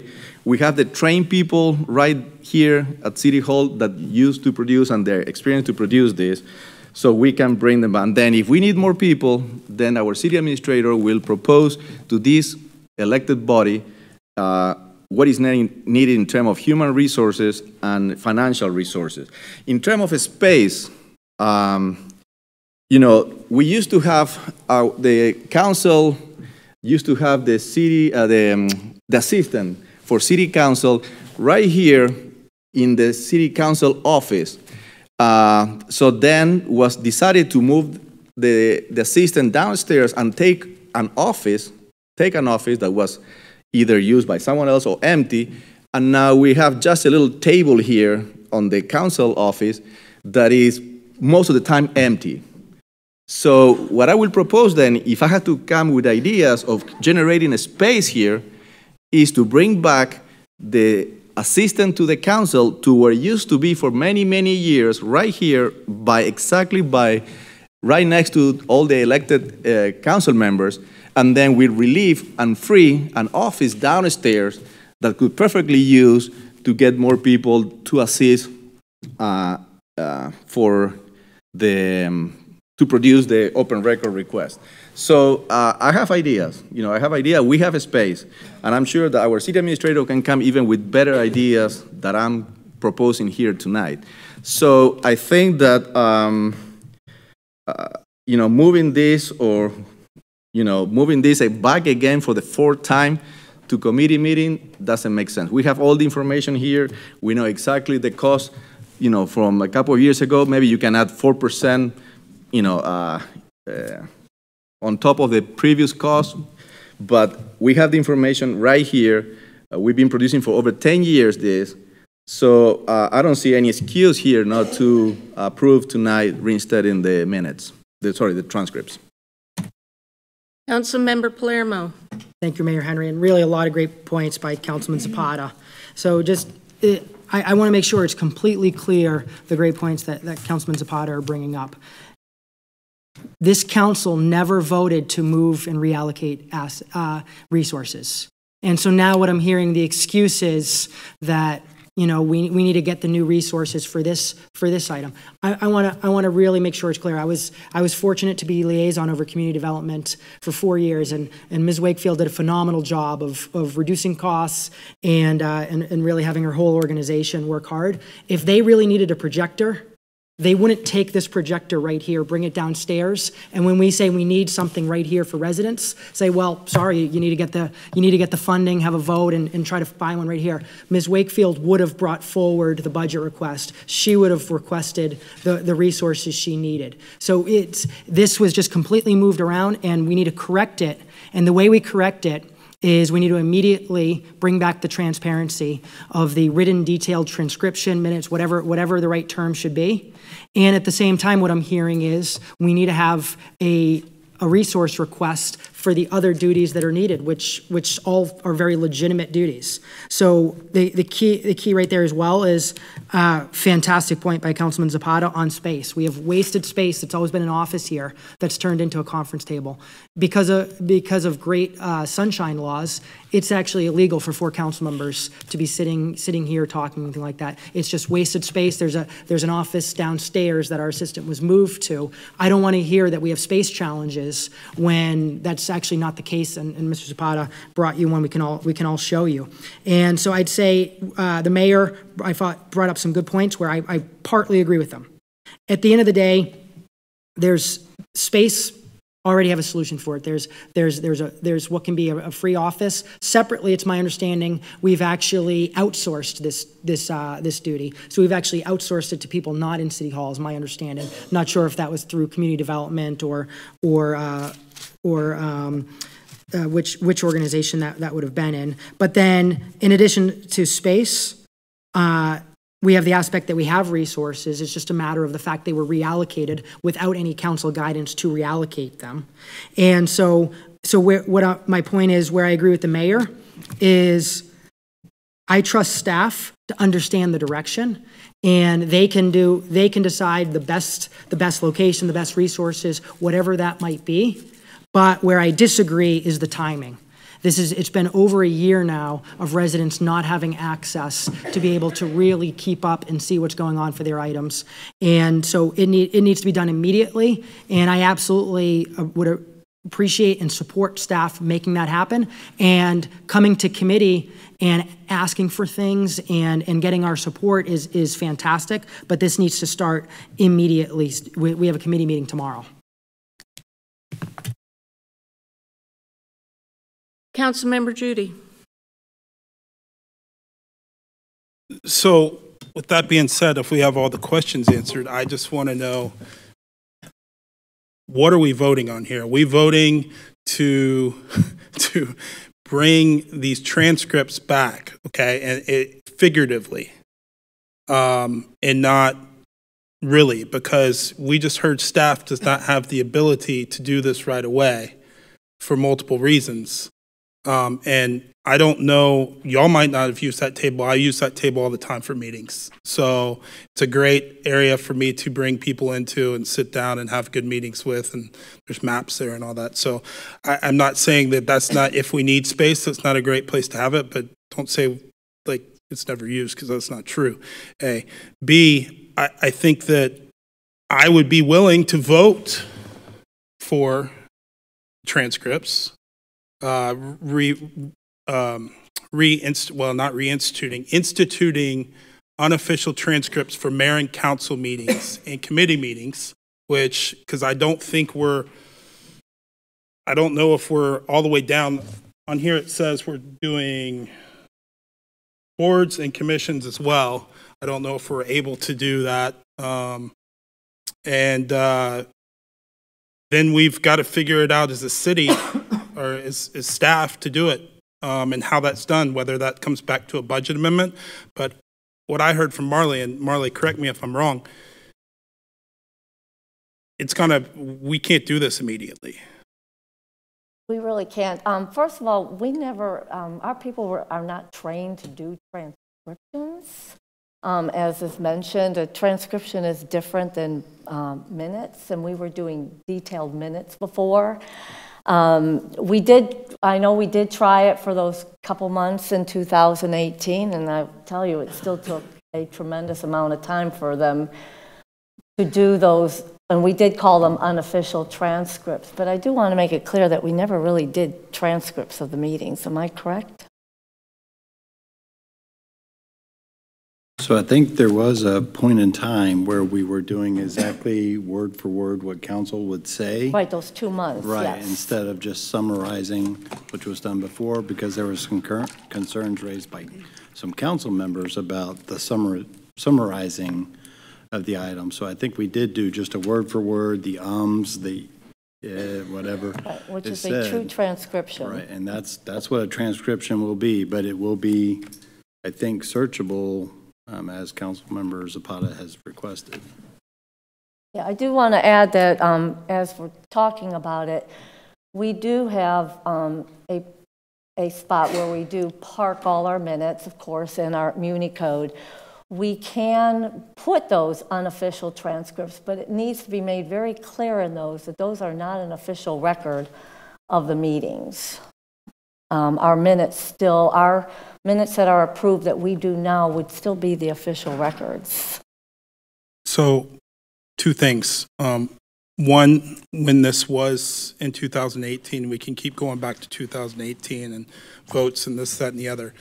This was what we were told by our city clerk, city administrator, and city legal at the time that was the right thing to do for the city, and I stand behind doing that at that point in time. Since then, I have come around to this option as a service for our citizens, and I'm completely for it. What I want to know tonight is, before we vote on this, and this is for staff, citizens, and us, what exactly are we voting for? Because if we vote tonight to bring this back, then tomorrow, do we have to transcribe? Are we expected for Marley and her staff, because the mayor said she didn't want to take away the resources of Marley, are we counting on them to transcribe this meeting tomorrow? And if so, is that what we're voting on tonight? And then the boards and commissions coming up this week and all of that. I just want to make clear what we're voting for. Again, I'm in favor of this. Thank you. Yes, maybe this is a time to do that. I would like to get some input from the public on exactly what you would like to see from us. I have done a lot of research myself, especially in the 2000 range before, into now, and a lot of different styles of minutes have been done. Some of them have everything that happened in the meeting as a word-for-word verbatim transcript, like you're saying, like complete dictation. Others have summaries of what people was said along with the proposal with all the conditions and everything that were being talked about. So to me, that is much more informational and helpful to a reader or someone researching than necessarily a verbatim transcript, depending on what you're looking at. So I just like to look at, 3 different examples and see what people would find most useful before we make a decision. Councilmember Hall. Thank you, Mayor.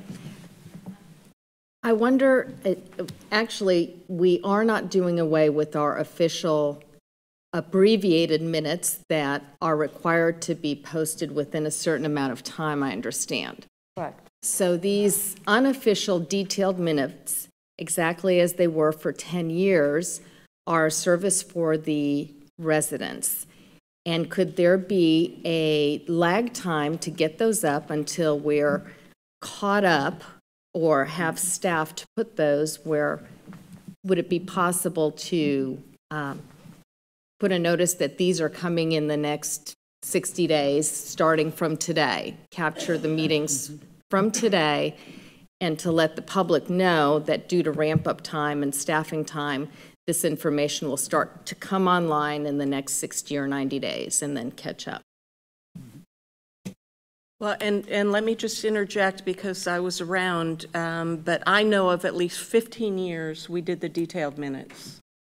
Now, I do agree that we do the official legal minutes, which are the motions and the votes, and those are just the official ones.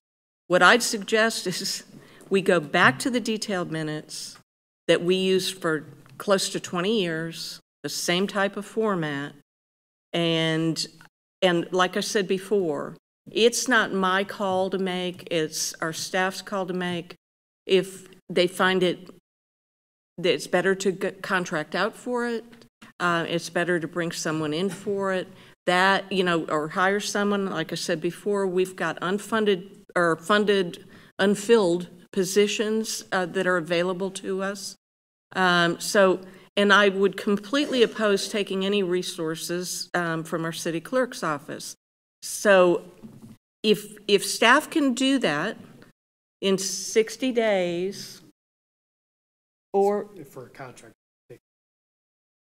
Okay, so a contract would take longer, but I'll go back to my 3 months. I mean, I realize it takes us forever to go through procurement, but I don't know what we could do in the meantime. So I would be very supportive going back to our original detailed minutes with the legal minutes attached and leave it up to staff on whether or not they are going to hire somebody to do it or contract out. And I just don't think we need to get into the weeds for that one. Yes, Councilmember Palermo. Thank you, Mayor Henry. So first, I want to really clarify. So, Ms. Perez, you were mentioning, kind of differences between what is transcription versus what is written detailed minutes.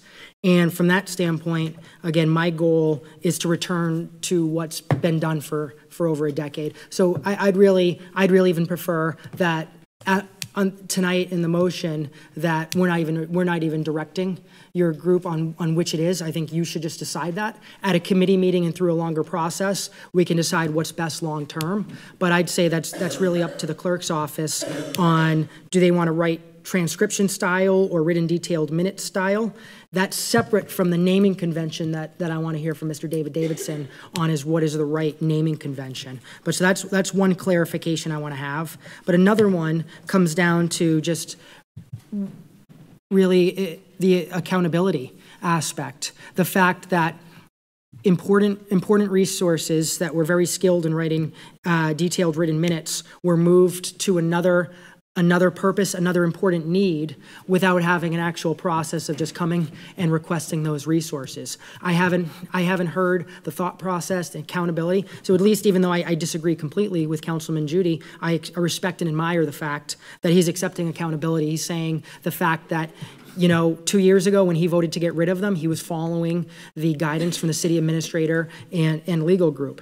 I stand by my decision to not listen to them because I felt really what was best for the community was to have these written detailed minutes. But I'm not really hearing accountability and how we just instead address the separate need. Because instead what I'm hearing is we've got to wait 60 or 90 days to have written detailed minutes because these resources are moved over here. Why aren't we instead looking for what's the fastest solution to this other need that should have been handled 2 years ago? So that's really what I'd like to see discussed and solved for.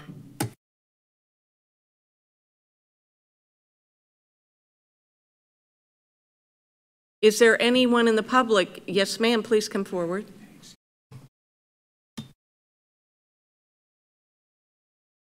Janet Russell, this time I have notes.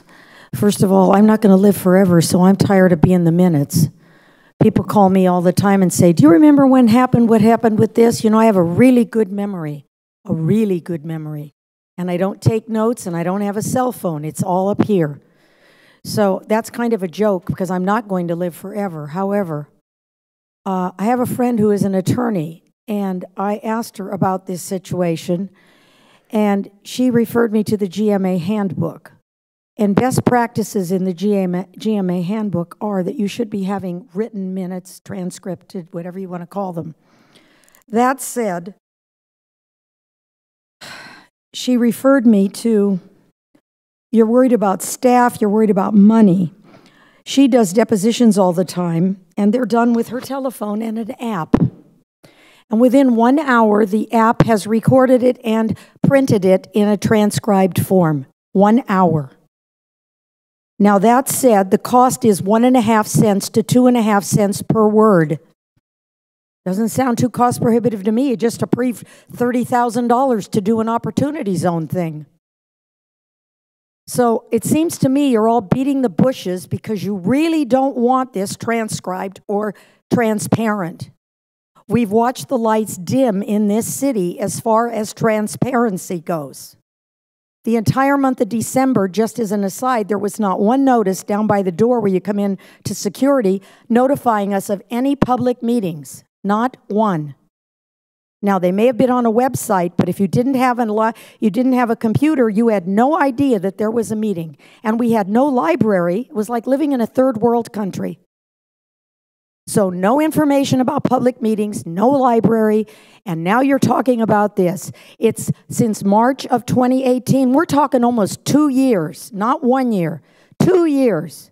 And we're talking about 1.5 cents to 2.5 cents a word with a 1 hour turnaround, not 90 days, and no employee. Hello, I'm no genius, but that doesn't seem to take too much thinking. You put it down apparently, and don't say it's not legal, because she uses it in a court of law for depositions. So if I'm boring some of you, you might want to wake up and listen and pay attention, because the world is different than 2 years ago when you made a decision. Technology is operating and creating things in warp speed that you guys are still living in 2000, not 2015 or 2018. It all changes every day. So take advantage of the technology and get it done now. The citizens are tired of not being able to talk and learn what was happening. They want to Google search a word and it comes up. I was reading something the other day from the ancient Greek times, and I made a joke and said, I'm sure glad that they didn't just do audio if it had been invented. And as an aside, in the GMA handbook, and I can send you the paragraph, having only audio and video like we're doing now is not ADA compliant. And lack of ADA compliance is not grandfatherable so that you say, well, we didn't do it before, so we don't have to do it now. No excuses for ADA. No excuses. A building has to be accessible. A meeting has to be accessible. If you had somebody here who was hard of hearing, you would have to have someone who did American Sign Language. If someone is blind, they're never going to be able to see that movie. If they can't hear, they're not going to be able to hear it on the TV. And in 20 years, technology may have changed and what you show won't even exist. So you need to put it in the printed word. That's why we have a Library of Congress. It's not called a video of Congress. Thank you. Is there anyone else that would like to come forward and speak?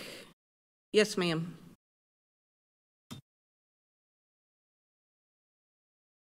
My name is Claire Snedeker, 765 Whitehall Way. I just want to say transparency is paramount here, not to be confused with all the administrative considerations that underlie it.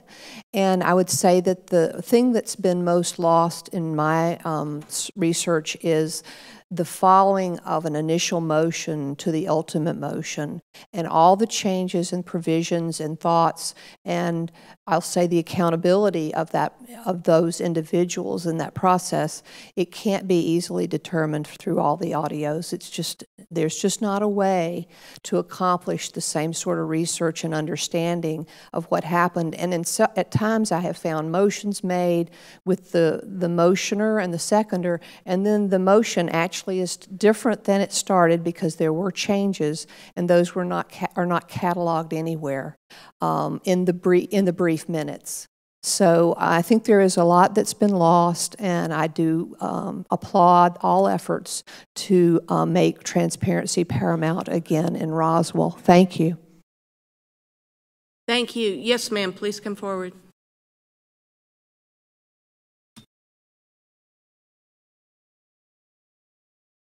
Evening, Allison Vrolick, 210 Devereaux Downs. I'm an attorney here in Roswell. As many of you know, I'm vice chairperson of the Planning Commission. Was on the Planning Commission starting in March of 2018, so had a couple of months of, I'm not going to call them transcripts, I'm not going to call them detailed minutes. They were some kind of hybridization between something that supposedly looked like a transcript, but had a weird paraphrasing of some of what we said up there when we were having our meetings. And I reached out to a couple of you at the time with dismay, let's put it that way. Whatever y'all go back to, it can't be that. And all I have is the experience of those few months in 2018. I don't know what detailed minutes used to look like. But what we got in the Planning Commission, I was embarrassed reading what the transcription, whoever did the transcribing said that I said and how I said it, because it wasn't accurate. Do not mean to be disrespectful to whoever was doing it, but they were not transcripts, they were not detailed minutes. I think if you want a transcript, you need to do a transcript. If you want detailed minutes, do detailed minutes. And I think the way detailed minutes could work is if you cross-reference the video as you go through the detailed minutes with this is where this was discussed and this was discussed, so people could go back and listen to the more detailed discussion. I think that's a way to consider doing it also. But please do not go back to what we had March through July. I think July was the last time we got a copy of whatever it is you want to call it, that we got that to review, because it was really not professional, and we can do a lot better. Thanks. Thank you. Yes, ma'am, please come forward. And I would also like to remind everyone that we do want to help our city clerk's office by filling out a comment card and leaving it up at the podium. Hi, my name is Elizabeth Norris, and I'm at 1070 Cranberry Creek in Roswell. And I think Ms. Russell said it better than I can, but I want to reiterate some of her points. In these written transcripts discussions, there's been no talk of accessibility at all. And I think it's really important that we pay attention to our citizens who don't access the internet in the same way that many of us do. So there are people who cannot access videos, and they need those text documents to read the records of what's been said. And I think it's very, very important that we have text documents that are verbatim what's been said so that we can access what's happening in our city government, because it's very important. So not only do we want to have verbatim records of what's been said for free press and for just general accessibility by our citizens, but I need to make sure that we remember all of our citizens, because not everybody does access the internet in the same way, and videos and audio don't work for many of our people. So we have to remember them. And that's my main point. Thank you very much. Thank you very much. Is there anyone else that would like to come forward? Yes, sir.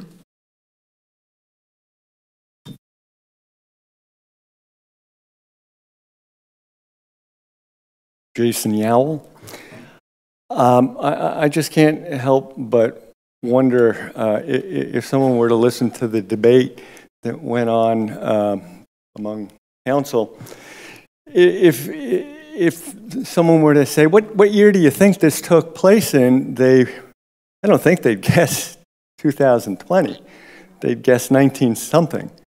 Because if it's going to be unofficial, and it's going to be just a method to find what was said, to find it easily in a video format, voice transcription software is pretty cheap. It's a lot more accurate than it used to be.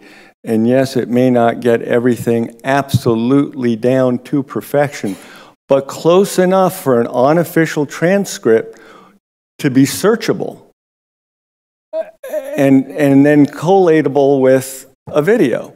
And to have people actually doing transcription is so last century that I can't believe it's even a discussion. It's kind of mind-boggling. Software, you can buy a software program for $300. You can get go online and there are services that'll do it for $1 a minute. But if it's going to be unofficial just for the purposes of research and to find it in the video, I don't see a legal problem. I don't see, I just see this being made much more complicated than it needs to be. It's 2020. Get with the program. It's available online. Thank you. Is there anyone else? Yes, ma'am.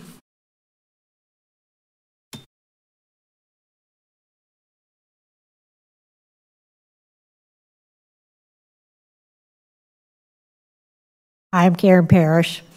I also serve on one of the boards of commissioners here in the city, and I too do a lot of research on what has been said or done or passed in previous years. And to let you know, it's way easier to do research on some of the decisions that were made and passed down by council with some of the, and I don't know if you're going to call it detailed minutes or transcription. It doesn't matter to me. All I know is that I have an easier access to that information. But I also will say, and I'm not going to tell the city administrator or the attorney how to do their jobs in getting that information on paper, but you know, I have family members who did medical transcription back in the 90s and they never set foot in an office.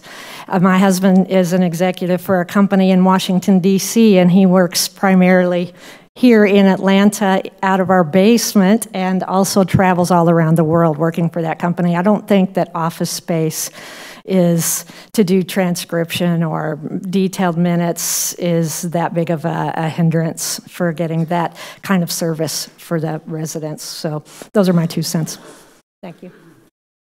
Thank you. Yes, sir, please come forward.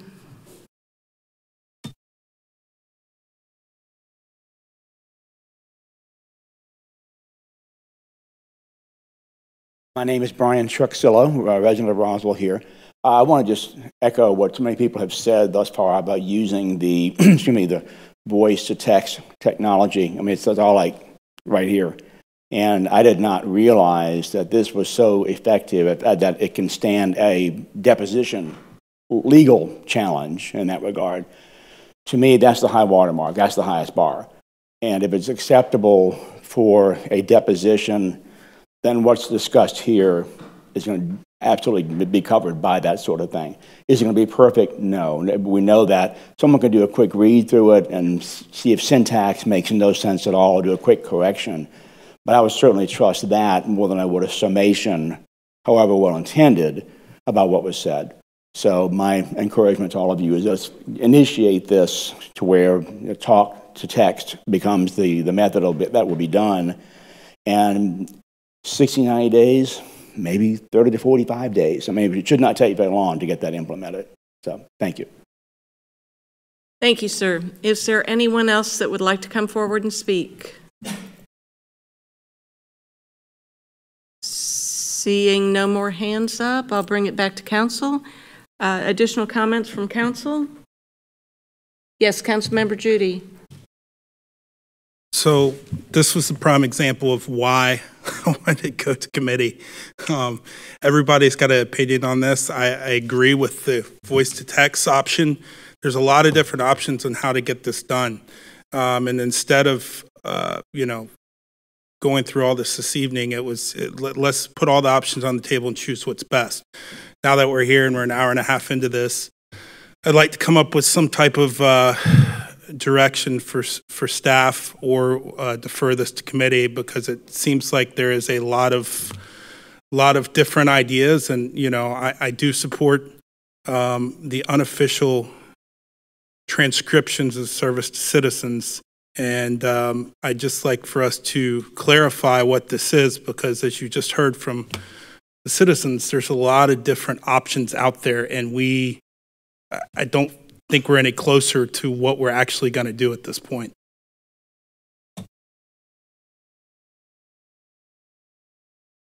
Thank you. So I think one thing that's unclear to me from this body is if there's a consensus that starting for tonight's meeting, going forward, this meeting and all other meetings that would have been recorded in the past are recorded in the future. And when I say recorded, meaning the written detailed minutes, transcription, whatever the best word is. I think that's an important differentiator. One thing I want to clarify as well from all the discussion, I think there was a lot of talk in the benefit and the need for residents to have access to this. But what someone made me think of is the fact that actually even for this council, Planning Commission gives fantastic, different ideas, input, et cetera. And I've been in meetings at this dais where certain council members, you could tell, did not listen to the Planning Commission meeting because the exact discussion was had at the Planning Commission.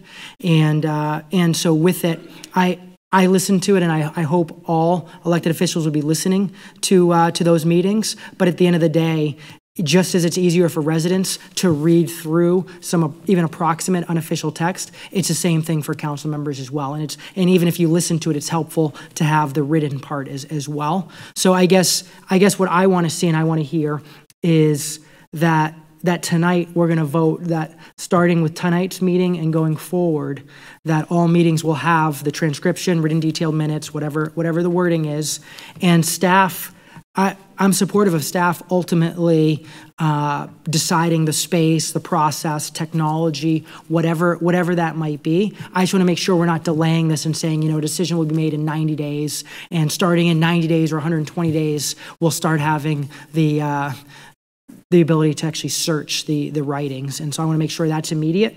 And again, as I mentioned earlier, I'm fully supportive of discussing in greater detail in committee, but I need to make sure that we know that staff is moving full speed ahead on this. And again, the fact that we had resources that this council never approved to be doing something different. So that's still a question that's been unanswered. Councilmember Zapata.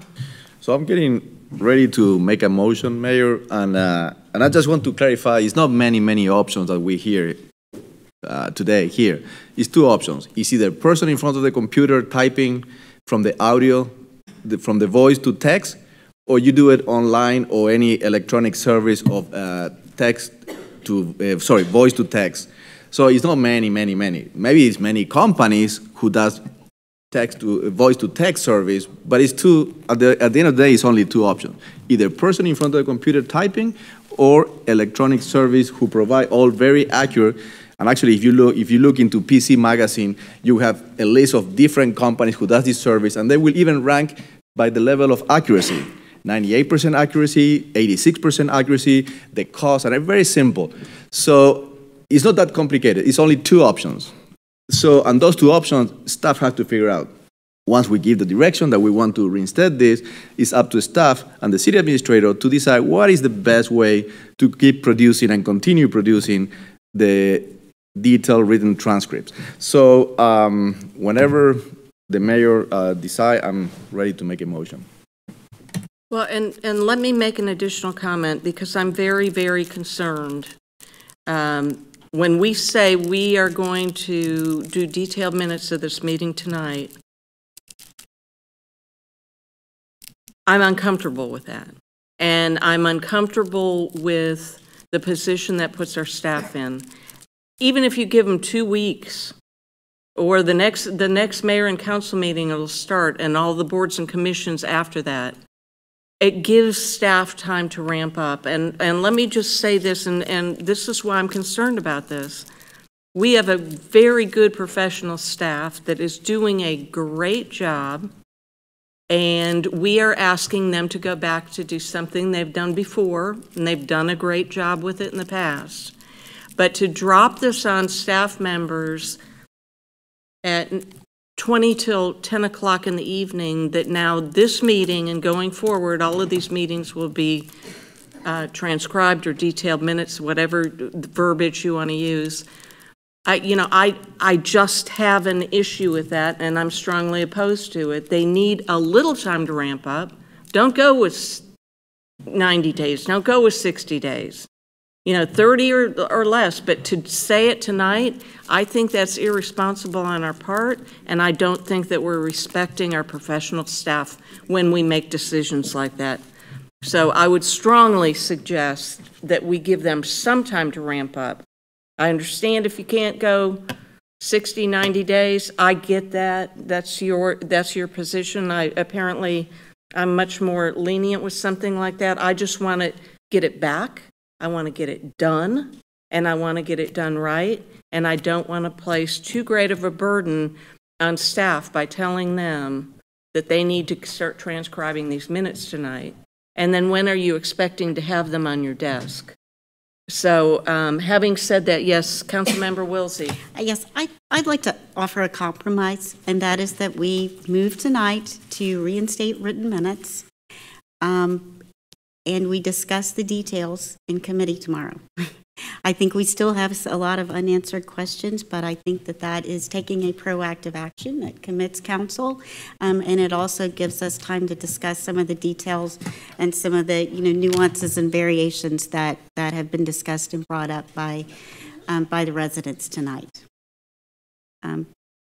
Would anyone else support a motion like that? I would absolutely support that. And let's just clarify, we do have written minutes now. Correct. This is but written transcript. A detailed transcription. Oh, sorry. We do have written minutes now. Correct. So would you Correct. please clarify your statement? A motion to reinstate detailed written minutes or transcripts. And we will explore exactly how that is done in committee. Councilmember Judy. Can I second that motion? Well, I didn't call for I a thought motion. you were giving her a motion. No, I would support that. I think that tomorrow we will be able to go through all the necessary if, ands, and buts about it. Tonight we commit to getting it done. I wouldn't even mind putting a time period on it if people are necessary to do that, but I think tomorrow we can work through the details.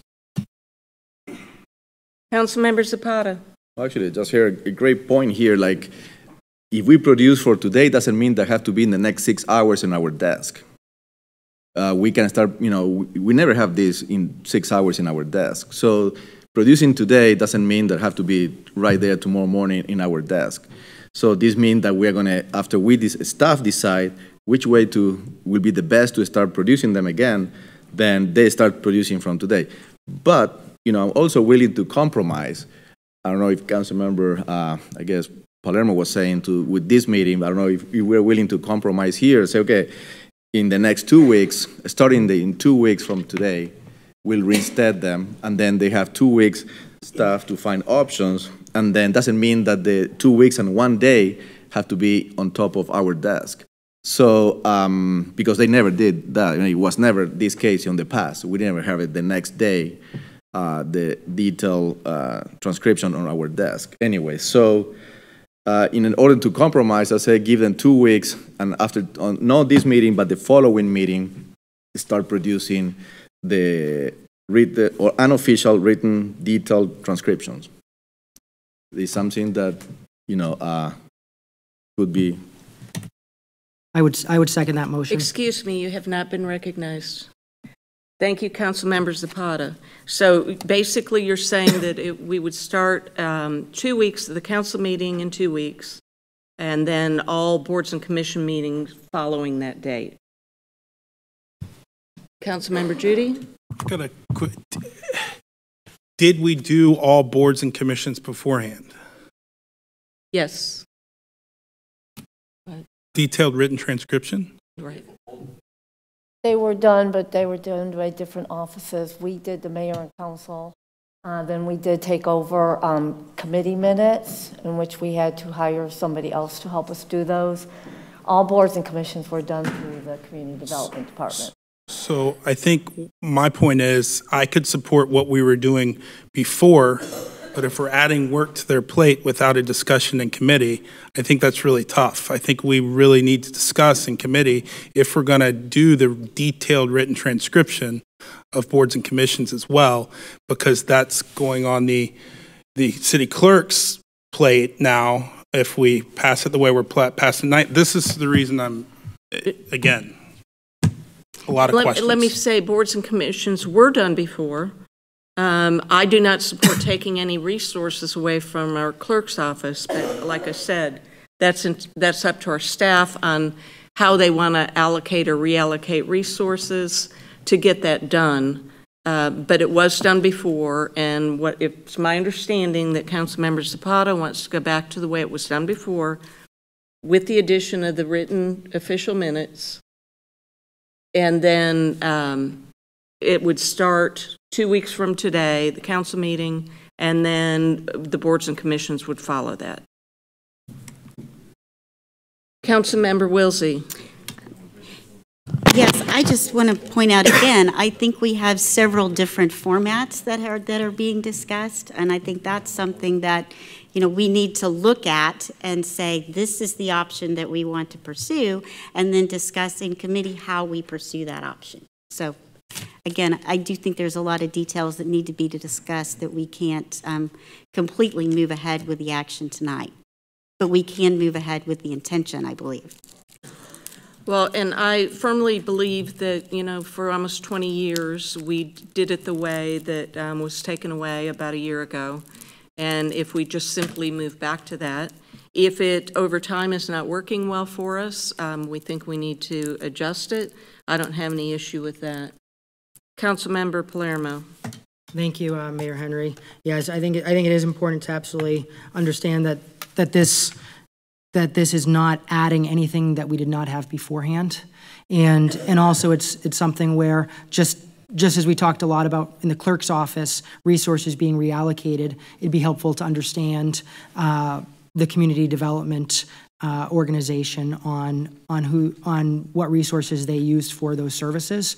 But nonetheless, that ultimately I'd see it as a staff recommendation on how it's handled, if it's added to the clerk's office, if it stays with ComDev, just understanding that history. And again, I think this is a very important, valuable step forward to know that within 2 weeks, we're going to be really back on track. And again, that doesn't mean that in 2 weeks and 1 day we get to see those first written minutes, but it just means at least within 2 weeks, we know going forward, meetings will have the full write-up for residents to be able to read through. And again, both for residents as well as council when making zoning decisions. Thank you, Councilmember Palermo. Councilmember Zapata, do you have a motion? Yes, Mayor, I have a motion. So the motion is to reinstate in 2 weeks from today an official written detailed transcription of the audio recording for all mayor and council, committee, and the following board and commission meetings: Board of Zoning Appeals, Design Review Board, Historic Preservation Commission, and Planning Commission. And this will be for informational purpose only. Second. We have a motion by Councilmember Zapata. We have a second by Councilmember Palermo.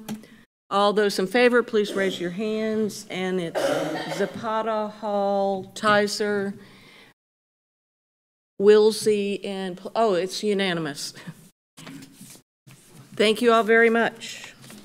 The next item on the agenda, and I'm hoping that we can get through this quickly, not to rush anybody, but so I don't need to call a recess, but the next item on the agenda is Community Development Department, Councilmember Marcelo Zapata. Thank you, Mayor. So we have here item number 7, approval of a Metropolitan River Protection Act certificate, RC 2019-5150, for the construction of a driveway and boardway replacement at the Chattahoochee Nature Center at 9135 Willow Road. Good evening, Mayor and Council. This is the Metropolitan River Protection Act request from Chattahoochee Nature Center located at 9135 Willow Road. They're adding an additional driveway and replacing boardwalk. They submitted this item to staff in November of 2019. It was reviewed by the ARC in December of 2019. This is the plan here. I've got another one next that will be a little bit easier for you to see. They are just replacing boardwalk and adding a new driveway. It's kind of hard to tell, but the new driveway is going up the middle here, and I know it's difficult, but the green area, or green or gray, is the boardwalk that they're working on and replacing, and then they still have the driveway that's to the furthest portion on the top that goes to the parking lot now. They're adding a driveway in the middle that's currently next to the lake, or somewhere close to the lake, that's going to go up and tie into the parking area. This is kind of an aerial. You see the water there. They're going to be going up through that section and adding it to the parking lot. The ARC has reviewed this, and they have found it consistent. Staff recommends approval of this application. Do you have any questions for staff? Does the council have any questions? Yes, Councilmember Tizer. Yeah, I believe this is part of their the master plan project that they're putting together. Yes. And it's actually very exciting, so I'm very supportive of this tonight. Additional comments from council? Is there anyone in the public that would like to speak? Here's what I found. She found somebody out there. Seeing no one come forward, do I have a motion? Motion to approve. Motion to approve by Councilmember Juicy. Juicy. Is community development. This, yeah. Mayor. I'm sorry, I jumped Mayor. out of line there. I'm sorry. Yeah. I thought, I'm community development on this year. I thought that was Parks and Rec, so I'll Well, withdraw and that. I guess I was still flustered by Siri. Mr. Juicy. So. It's community development, so this year things change. Yes. So, Councilmember Zapata. thank you, Mayor. I have a motion to approve item number 7 of today's agenda. Motion to approve by Councilmember Zapata. Do I have a second? Second. Second by Councilmember Tizer. All those in favor, please raise your hands. And it passes unanimously. Next item on the agenda is Recreation and Parks Department. Councilmember Judy. There we go. Item number 8, approval for the mayor and/or city administrator to sign a contract with Nantahala for the Roswell River Recreation and Concession Services. Mr. Pruitt. Thank you, Councilmember Judy. Happy New Year, Mayor and Council. We would like to ask Council to approve the Roswell Recreation River Concessions service contract. Prior to the bid process on April 15th of 2019, Director Leatherman notified the Purchasing Division of Finance that our department would not be renewing the concession services contract for our river parks, and asked the Purchasing Division, and specifically the Purchasing Manager, to notify our existing tenant, which was Chattahoochee Outfitters / Shoot the Hooch. However, we asked that the contract, which expired in July of this year, in July of last year, to be extended to October 31st of 2019. With the Purchasing Manager, the RFP went out for the concessions to the public, and 2 vendors submitted proposals for review. A standardized grading system was used by purchasing, and a panel of evaluators reviewed and scored both proposals. The panel met with the Purchasing Manager and reviewed scores and findings, and unanimously selected Nantahala Outdoor Center as the most responsive and responsible contractor. The Purchasing Division of Finance and our department are requesting approval for Mayor and Council or the City Administrator to sign a contract with Nantahala Outdoor Center for the Roswell Recreation River Concession Services. Thank you. Does Councilmember Palermo. Thank you, Mayor Henry. Thank you, Mr. Pruitt. My question actually is probably more for admin or finance than for you, but I guess what I didn't understand was when I've seen other recommendations or requests to enter an award a contract, there's been in the full agenda packet somewhat of a matrix kind of comparing the different applicants. And I looked at both the council agenda and I actually looked back to the committee agenda and saw that in neither of those did that exist, and really want to kind of understand why that it just seems incomplete to me compared to other items like this I've seen in the past, and not necessarily from Park and Rec, but more from just other departments. I believe Mr. Luckett's here and can answer that question.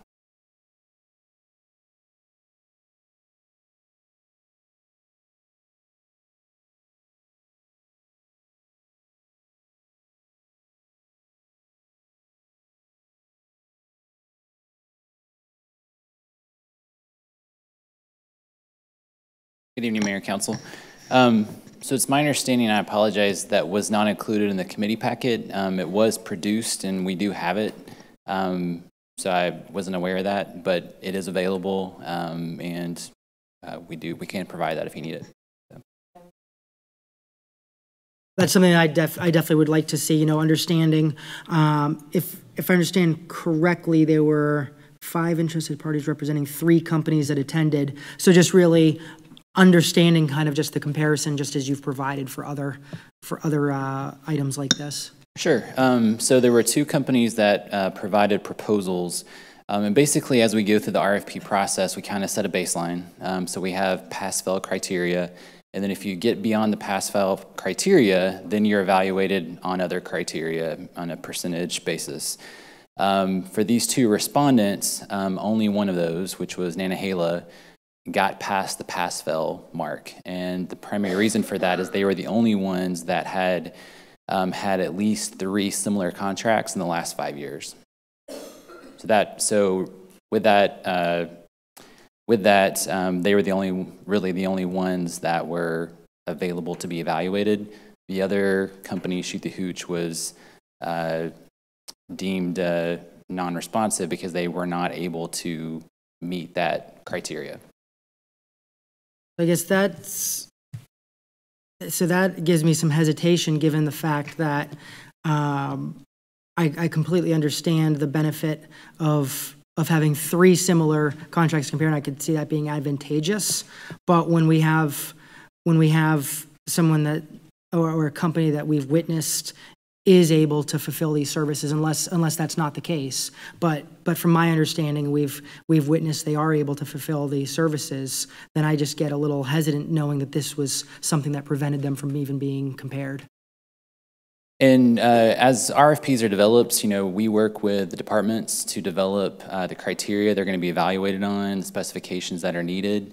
And that was one of the specifications that, kind of the department and we all agreed on would be part of this. And so, just kind of being objective as possible, setting that as a pass-fail criteria, that's the reason why, and we do this with any other RFP, that if you don't meet the pass-fail criteria, you're automatically taken out of consideration for further evaluation.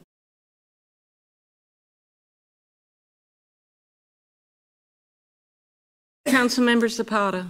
Thank you, Mayor. Councilmember Palermo just brought a great point that I've been advocating for the last 4 years, that every time we have a bid, there should be a sort of summary of all the companies who bid on the project and what is called the pass-fail criteria.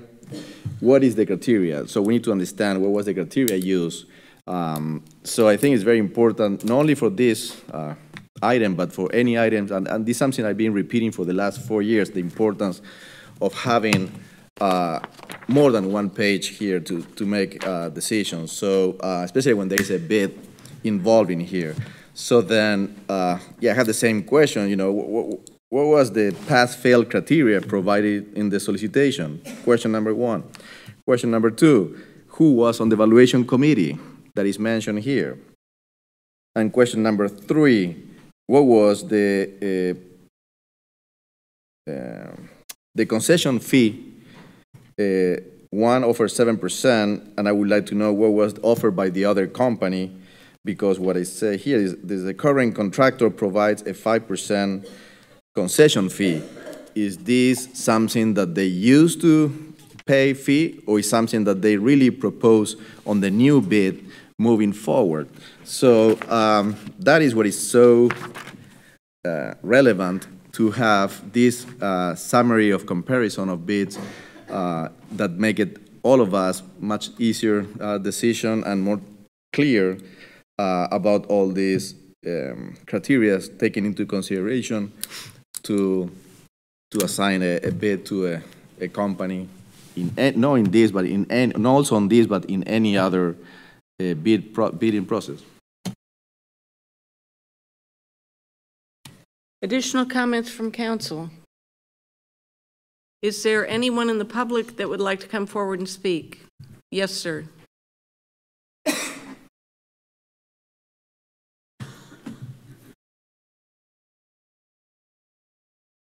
Jason Yowell, once again. Mr. Yowell, if you would please tell us your address and fill out a comment card, we would appreciate it. 5010 Old Oak Trace, Roswell, Georgia, 30075. My concern on this is an ongoing concern that I had with the previous tenant. And that is that from the time they started to the time they departed, they were in constant and continuous violation of certain ordinances. The one most in particular that bothered me was having commercial vehicles parked in a public lot unattended for more than 10 minutes. They were parking their vehicles there for 24 hours a day, 7 days a week, 365 days a year. I complained, code enforcement never did anything about it. In addition, they used the land around it to store boats that were in violation of ARC impervious surface regulations. Nobody stopped them. I want to make sure this isn't going to happen again. Now, the lease that they had did not entitle them to the use of the parking lot or the use of the grounds around the building. They were only leasing the building. And what turned into practice, just despite violations in law, just turned a blind eye. Now, everybody here knows I own the property next door on Azalea on the riverfront. I've sold 6 of the 7 lots I had across the street. I still have 1 lot. So I have a very vested interest in how this property looks and how it's operated. Now, I think the good news is NOC is a solid outfit. I think it's going to be run much more professionally, but I'd like some assurance that the violations of lease terms and ordinance that Shoot the Hooch were guilty of isn't going to happen again. So that's all I have to say on that. Thank you. Thank you, sir. Is there anyone else that would like to come forward and speak? Yes, please come forward.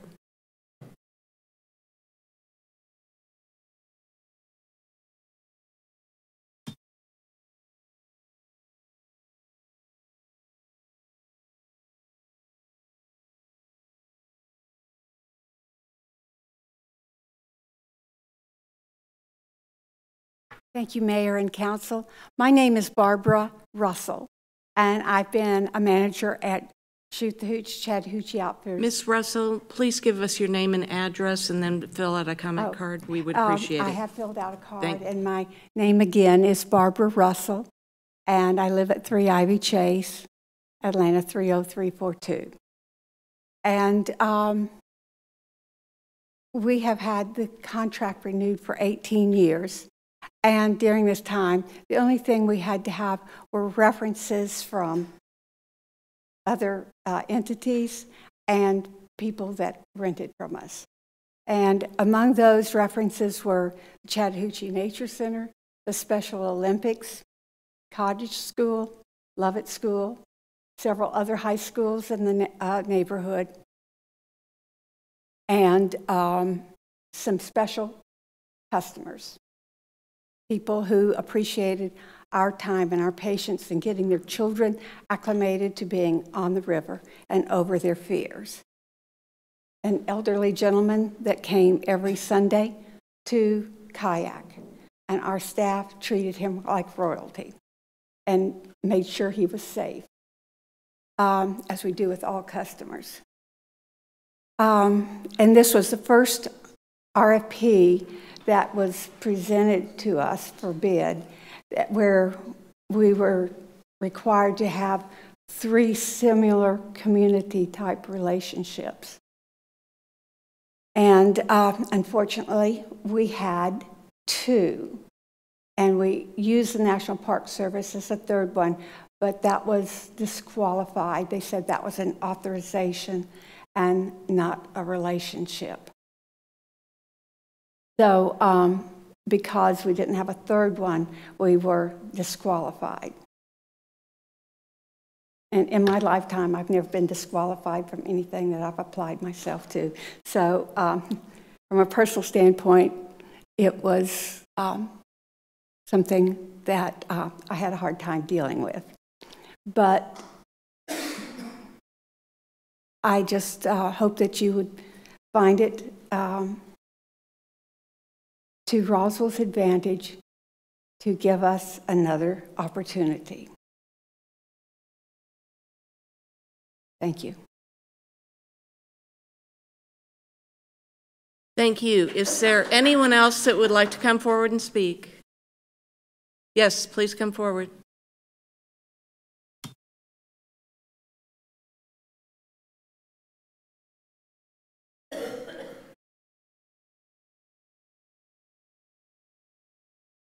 Hi, my name is Melissa Pena. Address is 8143 Colquitt Road, Sandy Springs, 30350. It's been my privilege and honor to work for this company, Shoot the Hooch, Chattahoochee Outfitters, for nearly 10 years, on and off, and I myself have grown with them. I don't really know the technicalities of everything that's going on here, but I do know that we're very involved in the city of Roswell and with the community. It's been my honor to help the youth that come down there, get them familiar with nature and get them off their phones, as well as training the boys and the young kids from all the local high schools, Roswell High, Blessed Trinity. My children came through Centennial High School. So as a resident here and working with them, there's nothing like seeing them accomplish things. And that community aspect that we've brought to this is very special to me. Some of these kids don't even know how to mop or sweep, or say when they learn to use a pressure gauge or new tools. And these are skills that they can take with them throughout their life. So it's just been an honor working for this company, and I've seen smiles from all over the world come here because they want to shoot the hooch. And that's all I have to say, and I appreciate the opportunity to speak here. Thank you very much. Is there anyone else that would like to come forward and speak? Yes, sir. Please come forward.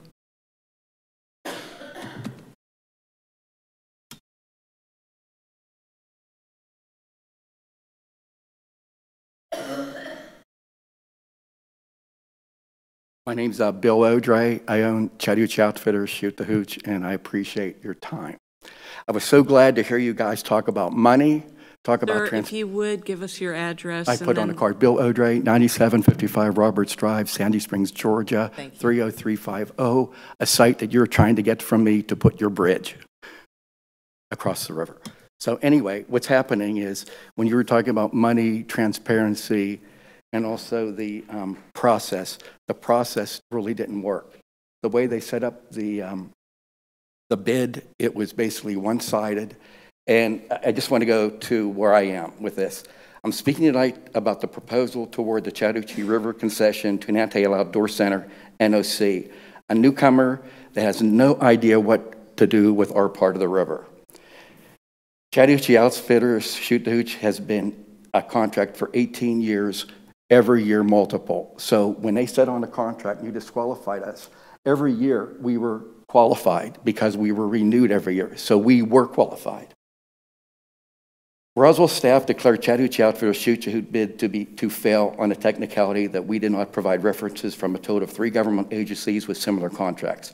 We submitted Chattahoochee Outfitters Shoot the Hooch in Roswell, Calusa Bluey Outfitters in Lee County, Florida, and the Chattahoochee River National Recreation Area, which your staff deemed did not qualify. They didn't qualify the Chattahoochee River National Recreation Area, which you cannot be on the river without them. You can't be on the river without a permit. Even though we have been providing service for Roswell for 18 years, I don't know what better reference I could possibly give you than this. Because of this technical, personal, and I just want to tell your staff, I'm not too old to have my business on the river. Because of this personal disqualification, if you will be awarding this bid, you will be leaving dollars on the table. We bid 21%. We went from 0 18 years ago with nobody on the river to where you're building a $10 million bridge and walkways because of the activity we have created. We did everything safe. We honored Roswell. I tried to build a riverboat. I put a riverboat on the river, and then I didn't yet have the courtesy of being able to fix it after it flooded, to put it at Ace Sand Company. And when that gentleman said something about the parking, he's absolutely right. We tried and tried to get parking from you all. In fact, we wanted to be at Ace Sand Company because The more you create on the river, it's not our fault for any of the garbage that other people bring on the river. We take care of where we're at.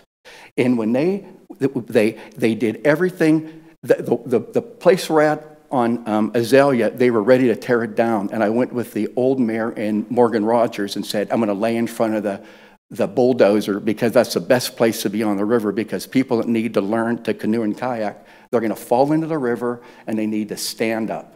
And there's a sandbar because you stop doing a sand company, you don't know how much you've destroyed the river.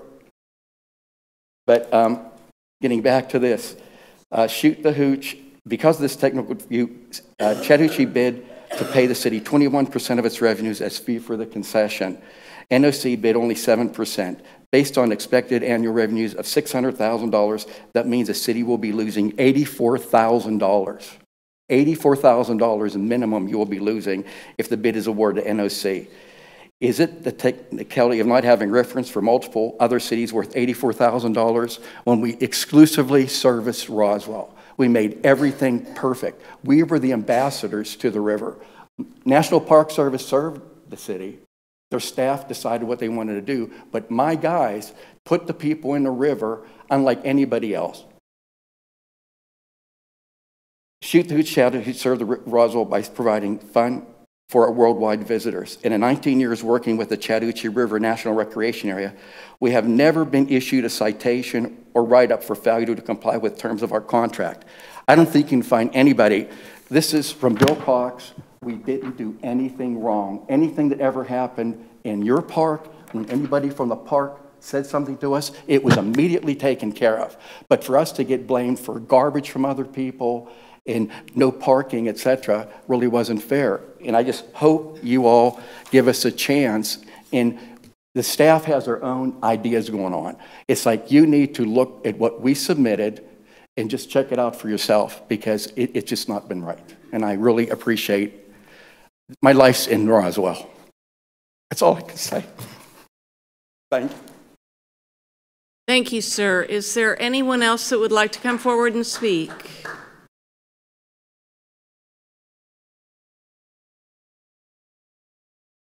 Seeing no one approach, I'll bring it back to council. Is there, yes, Councilmember Palermo. Thank you, Mayor Henry. So I do want to say that I appreciate and value that staff has a advanced and detailed RFP process. So I think ultimately having RFPs is for the benefit of our taxpayers, and I definitely respect that. I do have concerns with what I'm hearing regarding the pass-fail aspect, because ultimately the purpose of the RFP should be really finding the best vendor. And from what I've heard so far, I'm not sure I fully really understand if the right vendor was chosen or not. And again, maybe they were, but I feel like I'm not able to see that. So I really feel I need more information. And regarding that, though, I actually have a question. I kind of actually want to fact check one of the things that I just heard. I'm curious if you're able to verify. So in the agenda packet, it mentions that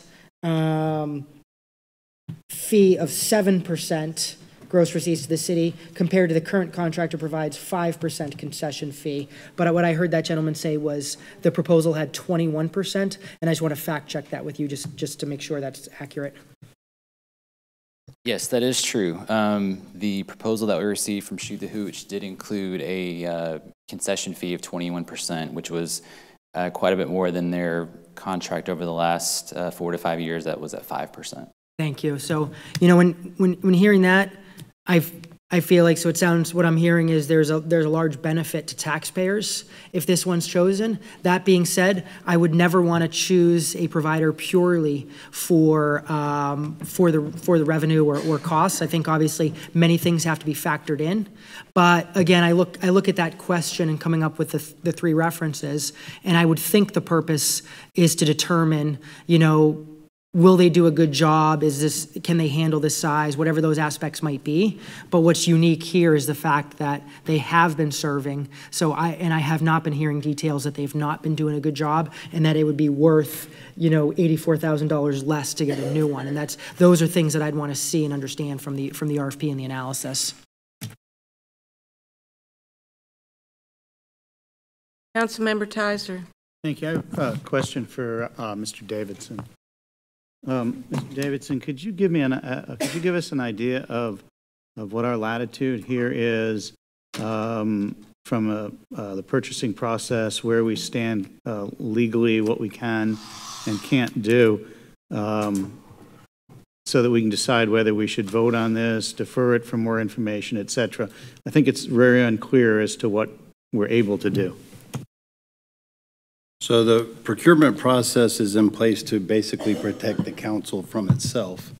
What it does is it puts on staff the obligation to bring forward the most qualified proposer and other information as council will need with other qualified proposers. In this instance, you're being told by staff there was only one person that met the qualifications for this bid.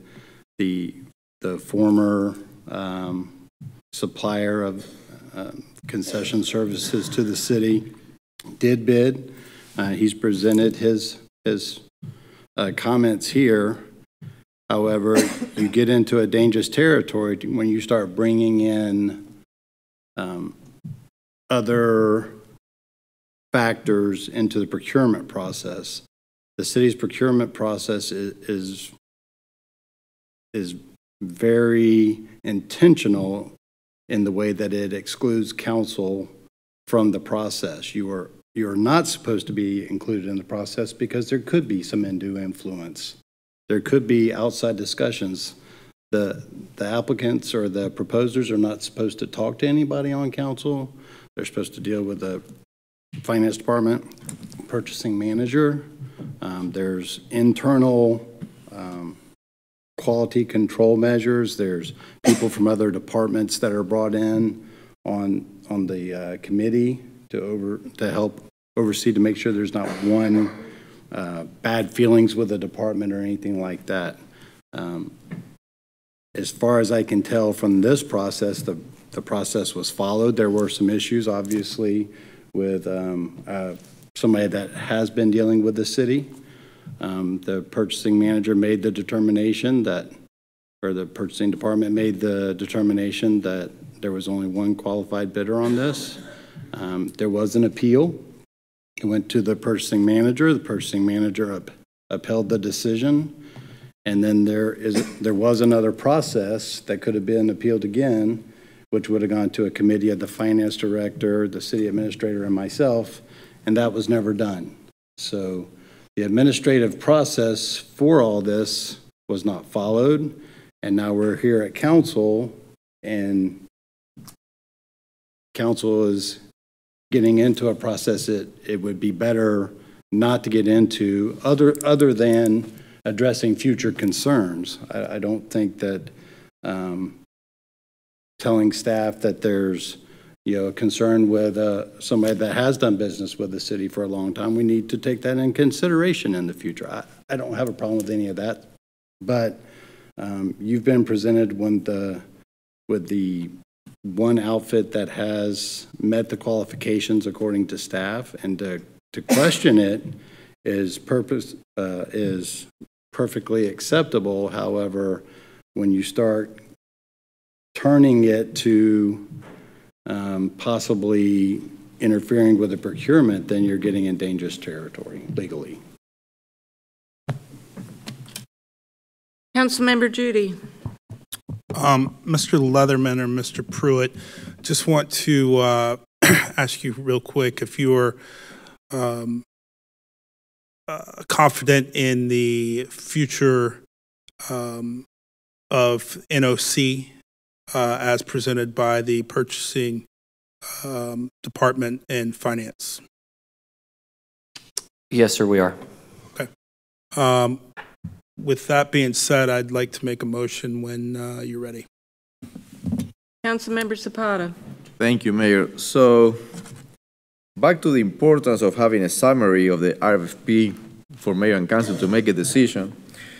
I just came to the attention tonight, right now, that for some reason was not specified that one of the companies who bid on that offered 21% of concession fee. I see 5% here, which I guess was kind of misleading me to think that they offer 5%. The 21% was never mentioned in page 177 and page 178 of the packet. So again, I go back to the importance of having a summary of the bid and the different companies and the different criteria. Also, I would like to check with the staff about the $84,000 that seems to be receiving less, the city of Roswell, with this new company. So those, especially the 21% that I just heard that is confirmed that the bid included 21% concession fee.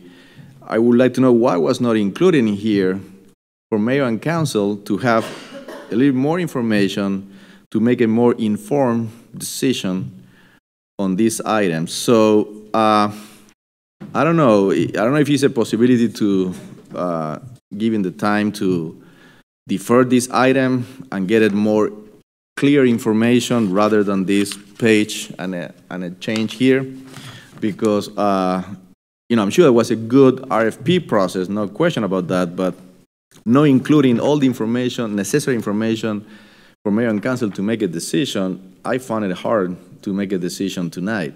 And finding right here on the fly that the concession fee is 21, is not 5%, I don't know. I would like to, if it's possible, given the time to defer this item and come with more clear comparison of all the two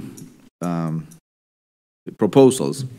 So it's going to be hard for me to vote tonight on this item, given the misunderstanding of the concession fee, which is a big item from my perspective. If I can just, Mayor and Council, provide that point of clarification. In this process, because the bidder was not found to be responsive, we don't get that far down in the valuation process for it to be considered here. We first start whether or not they were responsive in the pass-fail criteria, and they were found to not be responsive in the pass-fail criteria that was set out in the purchasing process. Then the other point that I didn't see was the term of the contract. Every contract should have a term, and I did not see the term of the contract here. So again, some critical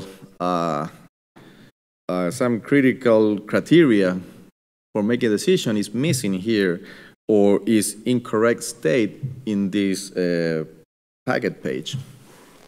The term of the intent for the contract was included in the solicitation packet. Greg is double checking it, but I believe it's 5 years.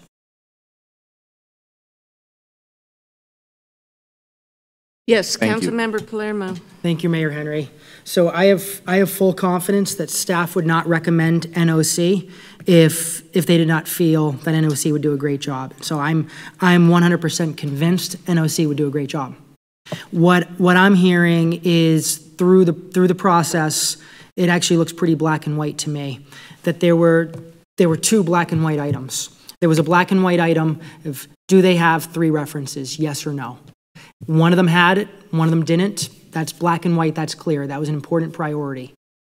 What I'm hearing is that's because that one was pass-fail, that one was a more important priority than revenue to the city. And so basically, because what we end up having is we have one provider that's offering 3 times as much revenue. And if the calculation of, I think it was 84,000, if that's accurate, over 5 years, a 5-year contract, that's $420,000. So then the question, I disagree with my colleague's question earlier. He asked, are you confident NOC would do a great job? I think that would be unanimous, yes. The question is, would they do for a $420,000 better job? So, and potentially if you look at, inflation, other aspects, let's just round it to $500,000. I'd really want to understand what creates such confidence they would do a $500,000 better job. And frankly, I think there's been a lot of discussion. There's a lot of costs the city has, and to turn down $500,000 of revenue, I think there would have to be some very definitive reasons why. And again, just whether or not they had 3 references is not one. So now going back to Mr. Davidson's concerns around just when there's through the procurement process, there's a recommendation that it's difficult territory if this council wants to go a different direction. Here's how I feel. There's subjective aspects, and that's where it becomes tougher. If what's presented is saying the current provider is offering 3 times as much revenue, but they've been creating a lot of dissatisfaction, a lot of negative impacts to our community, then I think that's okay. I understand. They valued the revenue, but they also valued the impact. What's not been explained to me is how that one pass-fail question was such an impact, and such an impact to justify turning down $500,000 that we'll have to raise through taxes and other means. That's where my concerns come up. So if I can tackle a portion of that question, when the pass-fail criteria came out as part of this RFP, I asked a similar question. And I asked staff to research the history of our criteria associated with previous solicitations. And in 2014, when we did a solicitation, we had a similar 3 requirements. Now, whether it was a pass-fail criteria, I do not know, but we had the same requirement within that RFP. At that time, Shoot the Hooch was the only respondent, and so it likely didn't carry weight because we only had 1 response. And so in looking at the past history, this isn't a new requirement that we've placed on this RFP, because I asked myself that same question: is this something new that we have done? And in this case, it was not. But we had a second firm that responded to the RFP, which then caused us to have to evaluate that standard. And so I just want to make sure that that is clear to the council, that the pass-fail criteria was in this RFP, and it is something that we have to review as part of our standards that was known to all bidders in advance of the solicitation process. Councilmember Judy. Mr. Davidson, is it your position that we accept this bid from staff this evening? Yes, because the administrative appeals, the time has been exhausted. There is no other responsive bidder that's being presented. Thank you. Councilmember Palermo. Thank you. So I understand it is a recommendation to go ahead and just support this request. But I believe us as elected officials do have a fiduciary responsibility, and it's important that we hear opinions, we hear advice, and we do what ultimately is best. This is just like the discussion we had earlier with the minutes and the advice that was received 2 years ago that we're now really correcting and bringing back.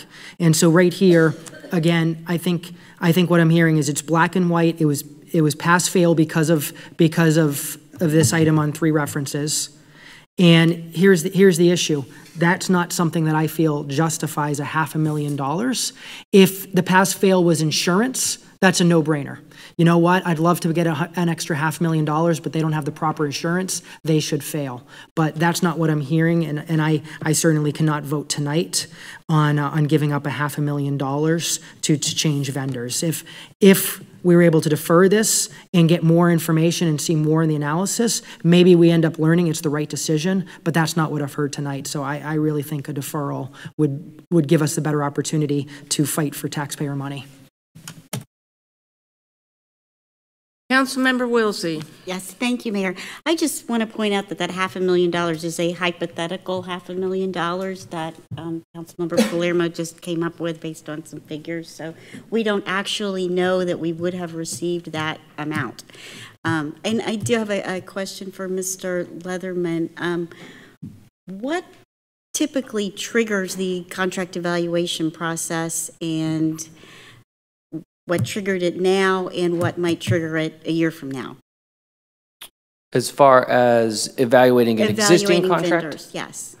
So if at any time when we are under contract with an operator or a vendor, we have certain provisions in our contract, and they're all a little bit different to evaluate their performance and whether or not we want to continue to do business with them. And so generally we have those built into the provisions of our contracts, whether it be service providers or things that we purchase. And we also tend to look about every 3 to 5 years, depending on the type of contract that we have, to solicit into the open market to see what is potentially available by alternative operators that may or may not be able to provide a similar service or potentially a greater level of service, which is what we did in this case, is look out into the open market and see if there are other service providers that potentially can offer this service at a variety or potentially a different price point or a different model. And so that's what the solicitation process is for. And we work with our purchasing department to set up that criteria so that it is clear and transparent for all vendors heading into the process. And so again, every 3 to 5 years, sometimes longer. You look at larger state and national parks, they potentially have 15, 20, 30-year contracts based on the investment of a concession operator. Thank you for that clarification. Additional comments from council? Councilmember Palermo.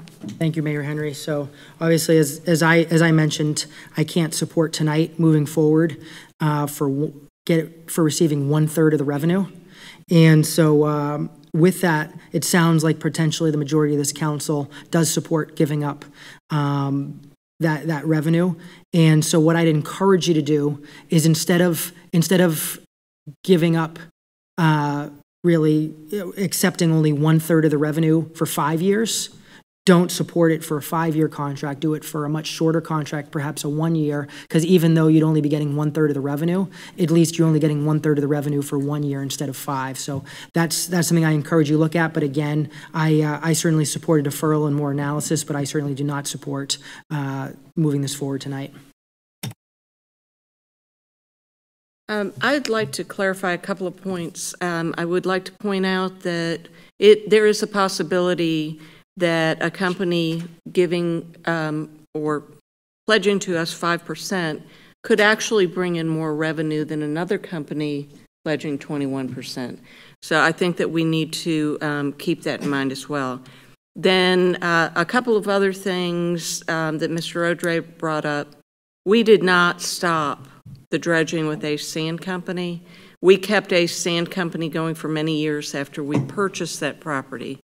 The owner of a sand company decided that they did not want to be in the dredging business anymore. The city of Roswell actually spent a great deal of time and still is looking for someone that would be interested to come in and do the dredging on the Chattahoochee River. And we have had, over the years, no interest. The good news is that just recently there is a new business model for dredging, and those folks, we are approaching them. I learned about it through Bill Cox. And then the last thing is Mr. O'Dray's property is in Sandy Springs. The city of Roswell will not be working with you to try to get property in Sandy Springs. That's entirely up to the Sandy Springs City Council if they're trying to obtain right-of-way. So that does not concern the city of Roswell. So I did want to set the record straight on those items. And if there's no further discussion, Councilmember Zapata. You have one more comment here that is the last line on page 177. Say, final terms will be set through the contract negotiation process. I would like to know what does it mean by final terms and how important will be those terms that will be negotiated later on after council approve, if they approve this item. So that is, again, you know, when I approve something, I don't like to see final terms will be set through. So because this means that once it's approved, then who knows how these final terms will be set. So this is another line that doesn't help for decision process.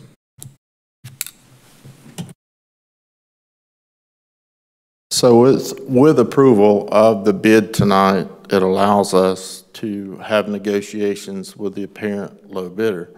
As Councilmember Palermo stated in there, it was 7%. However, there has been mention of some more in-kind services that we cannot discuss with this vendor until the contract negotiations are allowed under the bid specification that the city attorney stated. So they presented the 7% per the bid specifications. However, we cannot talk about the remaining amount or what have you until council approves the bid and we move forward. Additional comments, questions from council? I'll entertain a motion.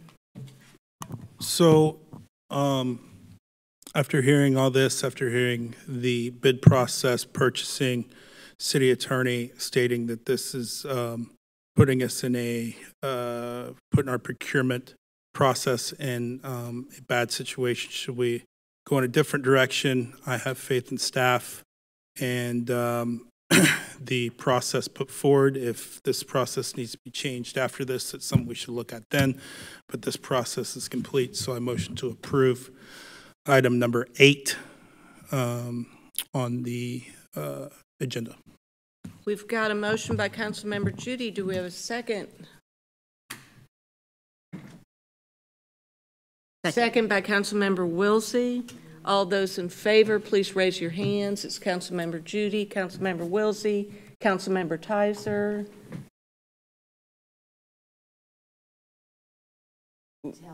Say that now. Councilmember Hall is abstaining. And then all of those opposed, that would be Councilmember Zapata and Palermo. What do we? Pardon? It passes. So the motion passes. With abstaining. The next item on the agenda is under the city attorney's report, the acceptance of a deed of gift. Thank you, Mayor. As you know, I guess it was last year, we entered into a settlement agreement with a developer that is doing the Brickmont continuing care facility across the street from Holcomb Bridge. One of the conditions of that was that they would give to the city the necessary right-of-way for future intersection improvements if the transportation department so desires. Please take the conversation outside. This is a fulfillment of that condition. This is a deed of gift from them to the city, and this would be the property to help with that intersection in the future, if so approved by council. Are there questions, concerns? Council. Yes, Councilmember Wilsey. Yes, thank you. Mr. Davidson, can you explain if the city is required to do any maintenance, or if that on the property until it is used for right-of-way purposes, or does that I remain believe with this the property is owner? undeveloped, so there wouldn't really be There's any no maintenance on really, so. right. Additional questions from council? Is there anyone in the public that would like to come forward and speak? Do I have a motion? Motion to accept the deed of gift. Motion to accept by Councilmember Tizer. Do I have a second? Second. Second by Councilmember Judy. All those in favor, please raise your hands. And it passes unanimously. I'm going to jump to the addendum, and we'll go back to the city attorney's report.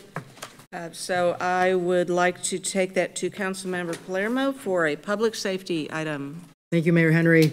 Item number 11, approval of a change order for the Roswell Alpharetta Public Safety Training Facility roof reconstruction project and budget amendment 100-354-00-01-13-2020 in the amount of $65,324. Chief Burnett. Good evening, Mayor and Council. As you can see, I bring a team with me when I come. Chief Conroy obviously has a vested interest in the approval of this project, as well as I've got Deputy Chief Poptis with me, who is our project manager, if you have any technical questions. But I'm here tonight to ask for approval of a change order for the reconstruction of the project at Rapstick, known as Roswell Alpharetta Public Safety Training Center. We share that facility with Alpharetta, and as everyone knows, over 2 years ago, we had a catastrophic failure of the truss system there. We finally have started the reconstruction.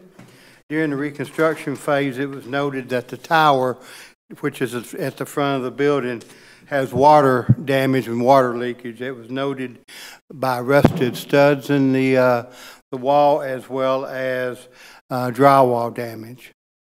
The estimate to fix this was $65,324, of which Alpharetta was responsible for 50% of that, which is $32,662.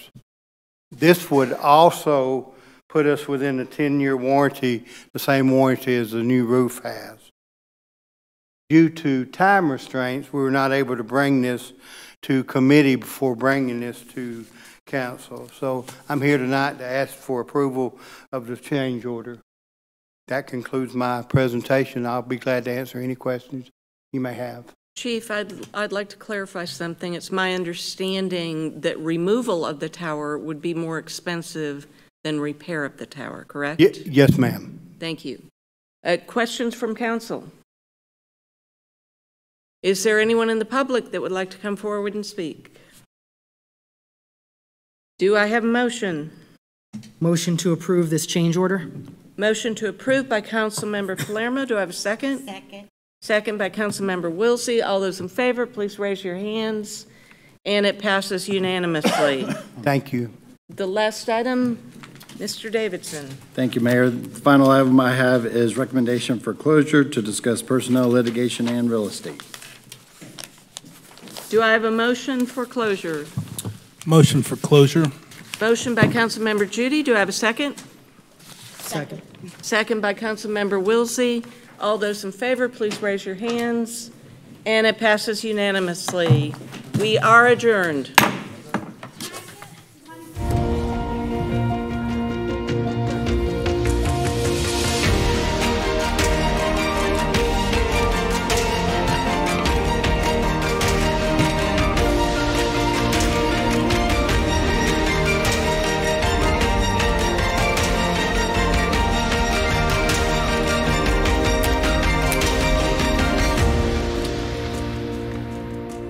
It'll be quick, I promise. You always have.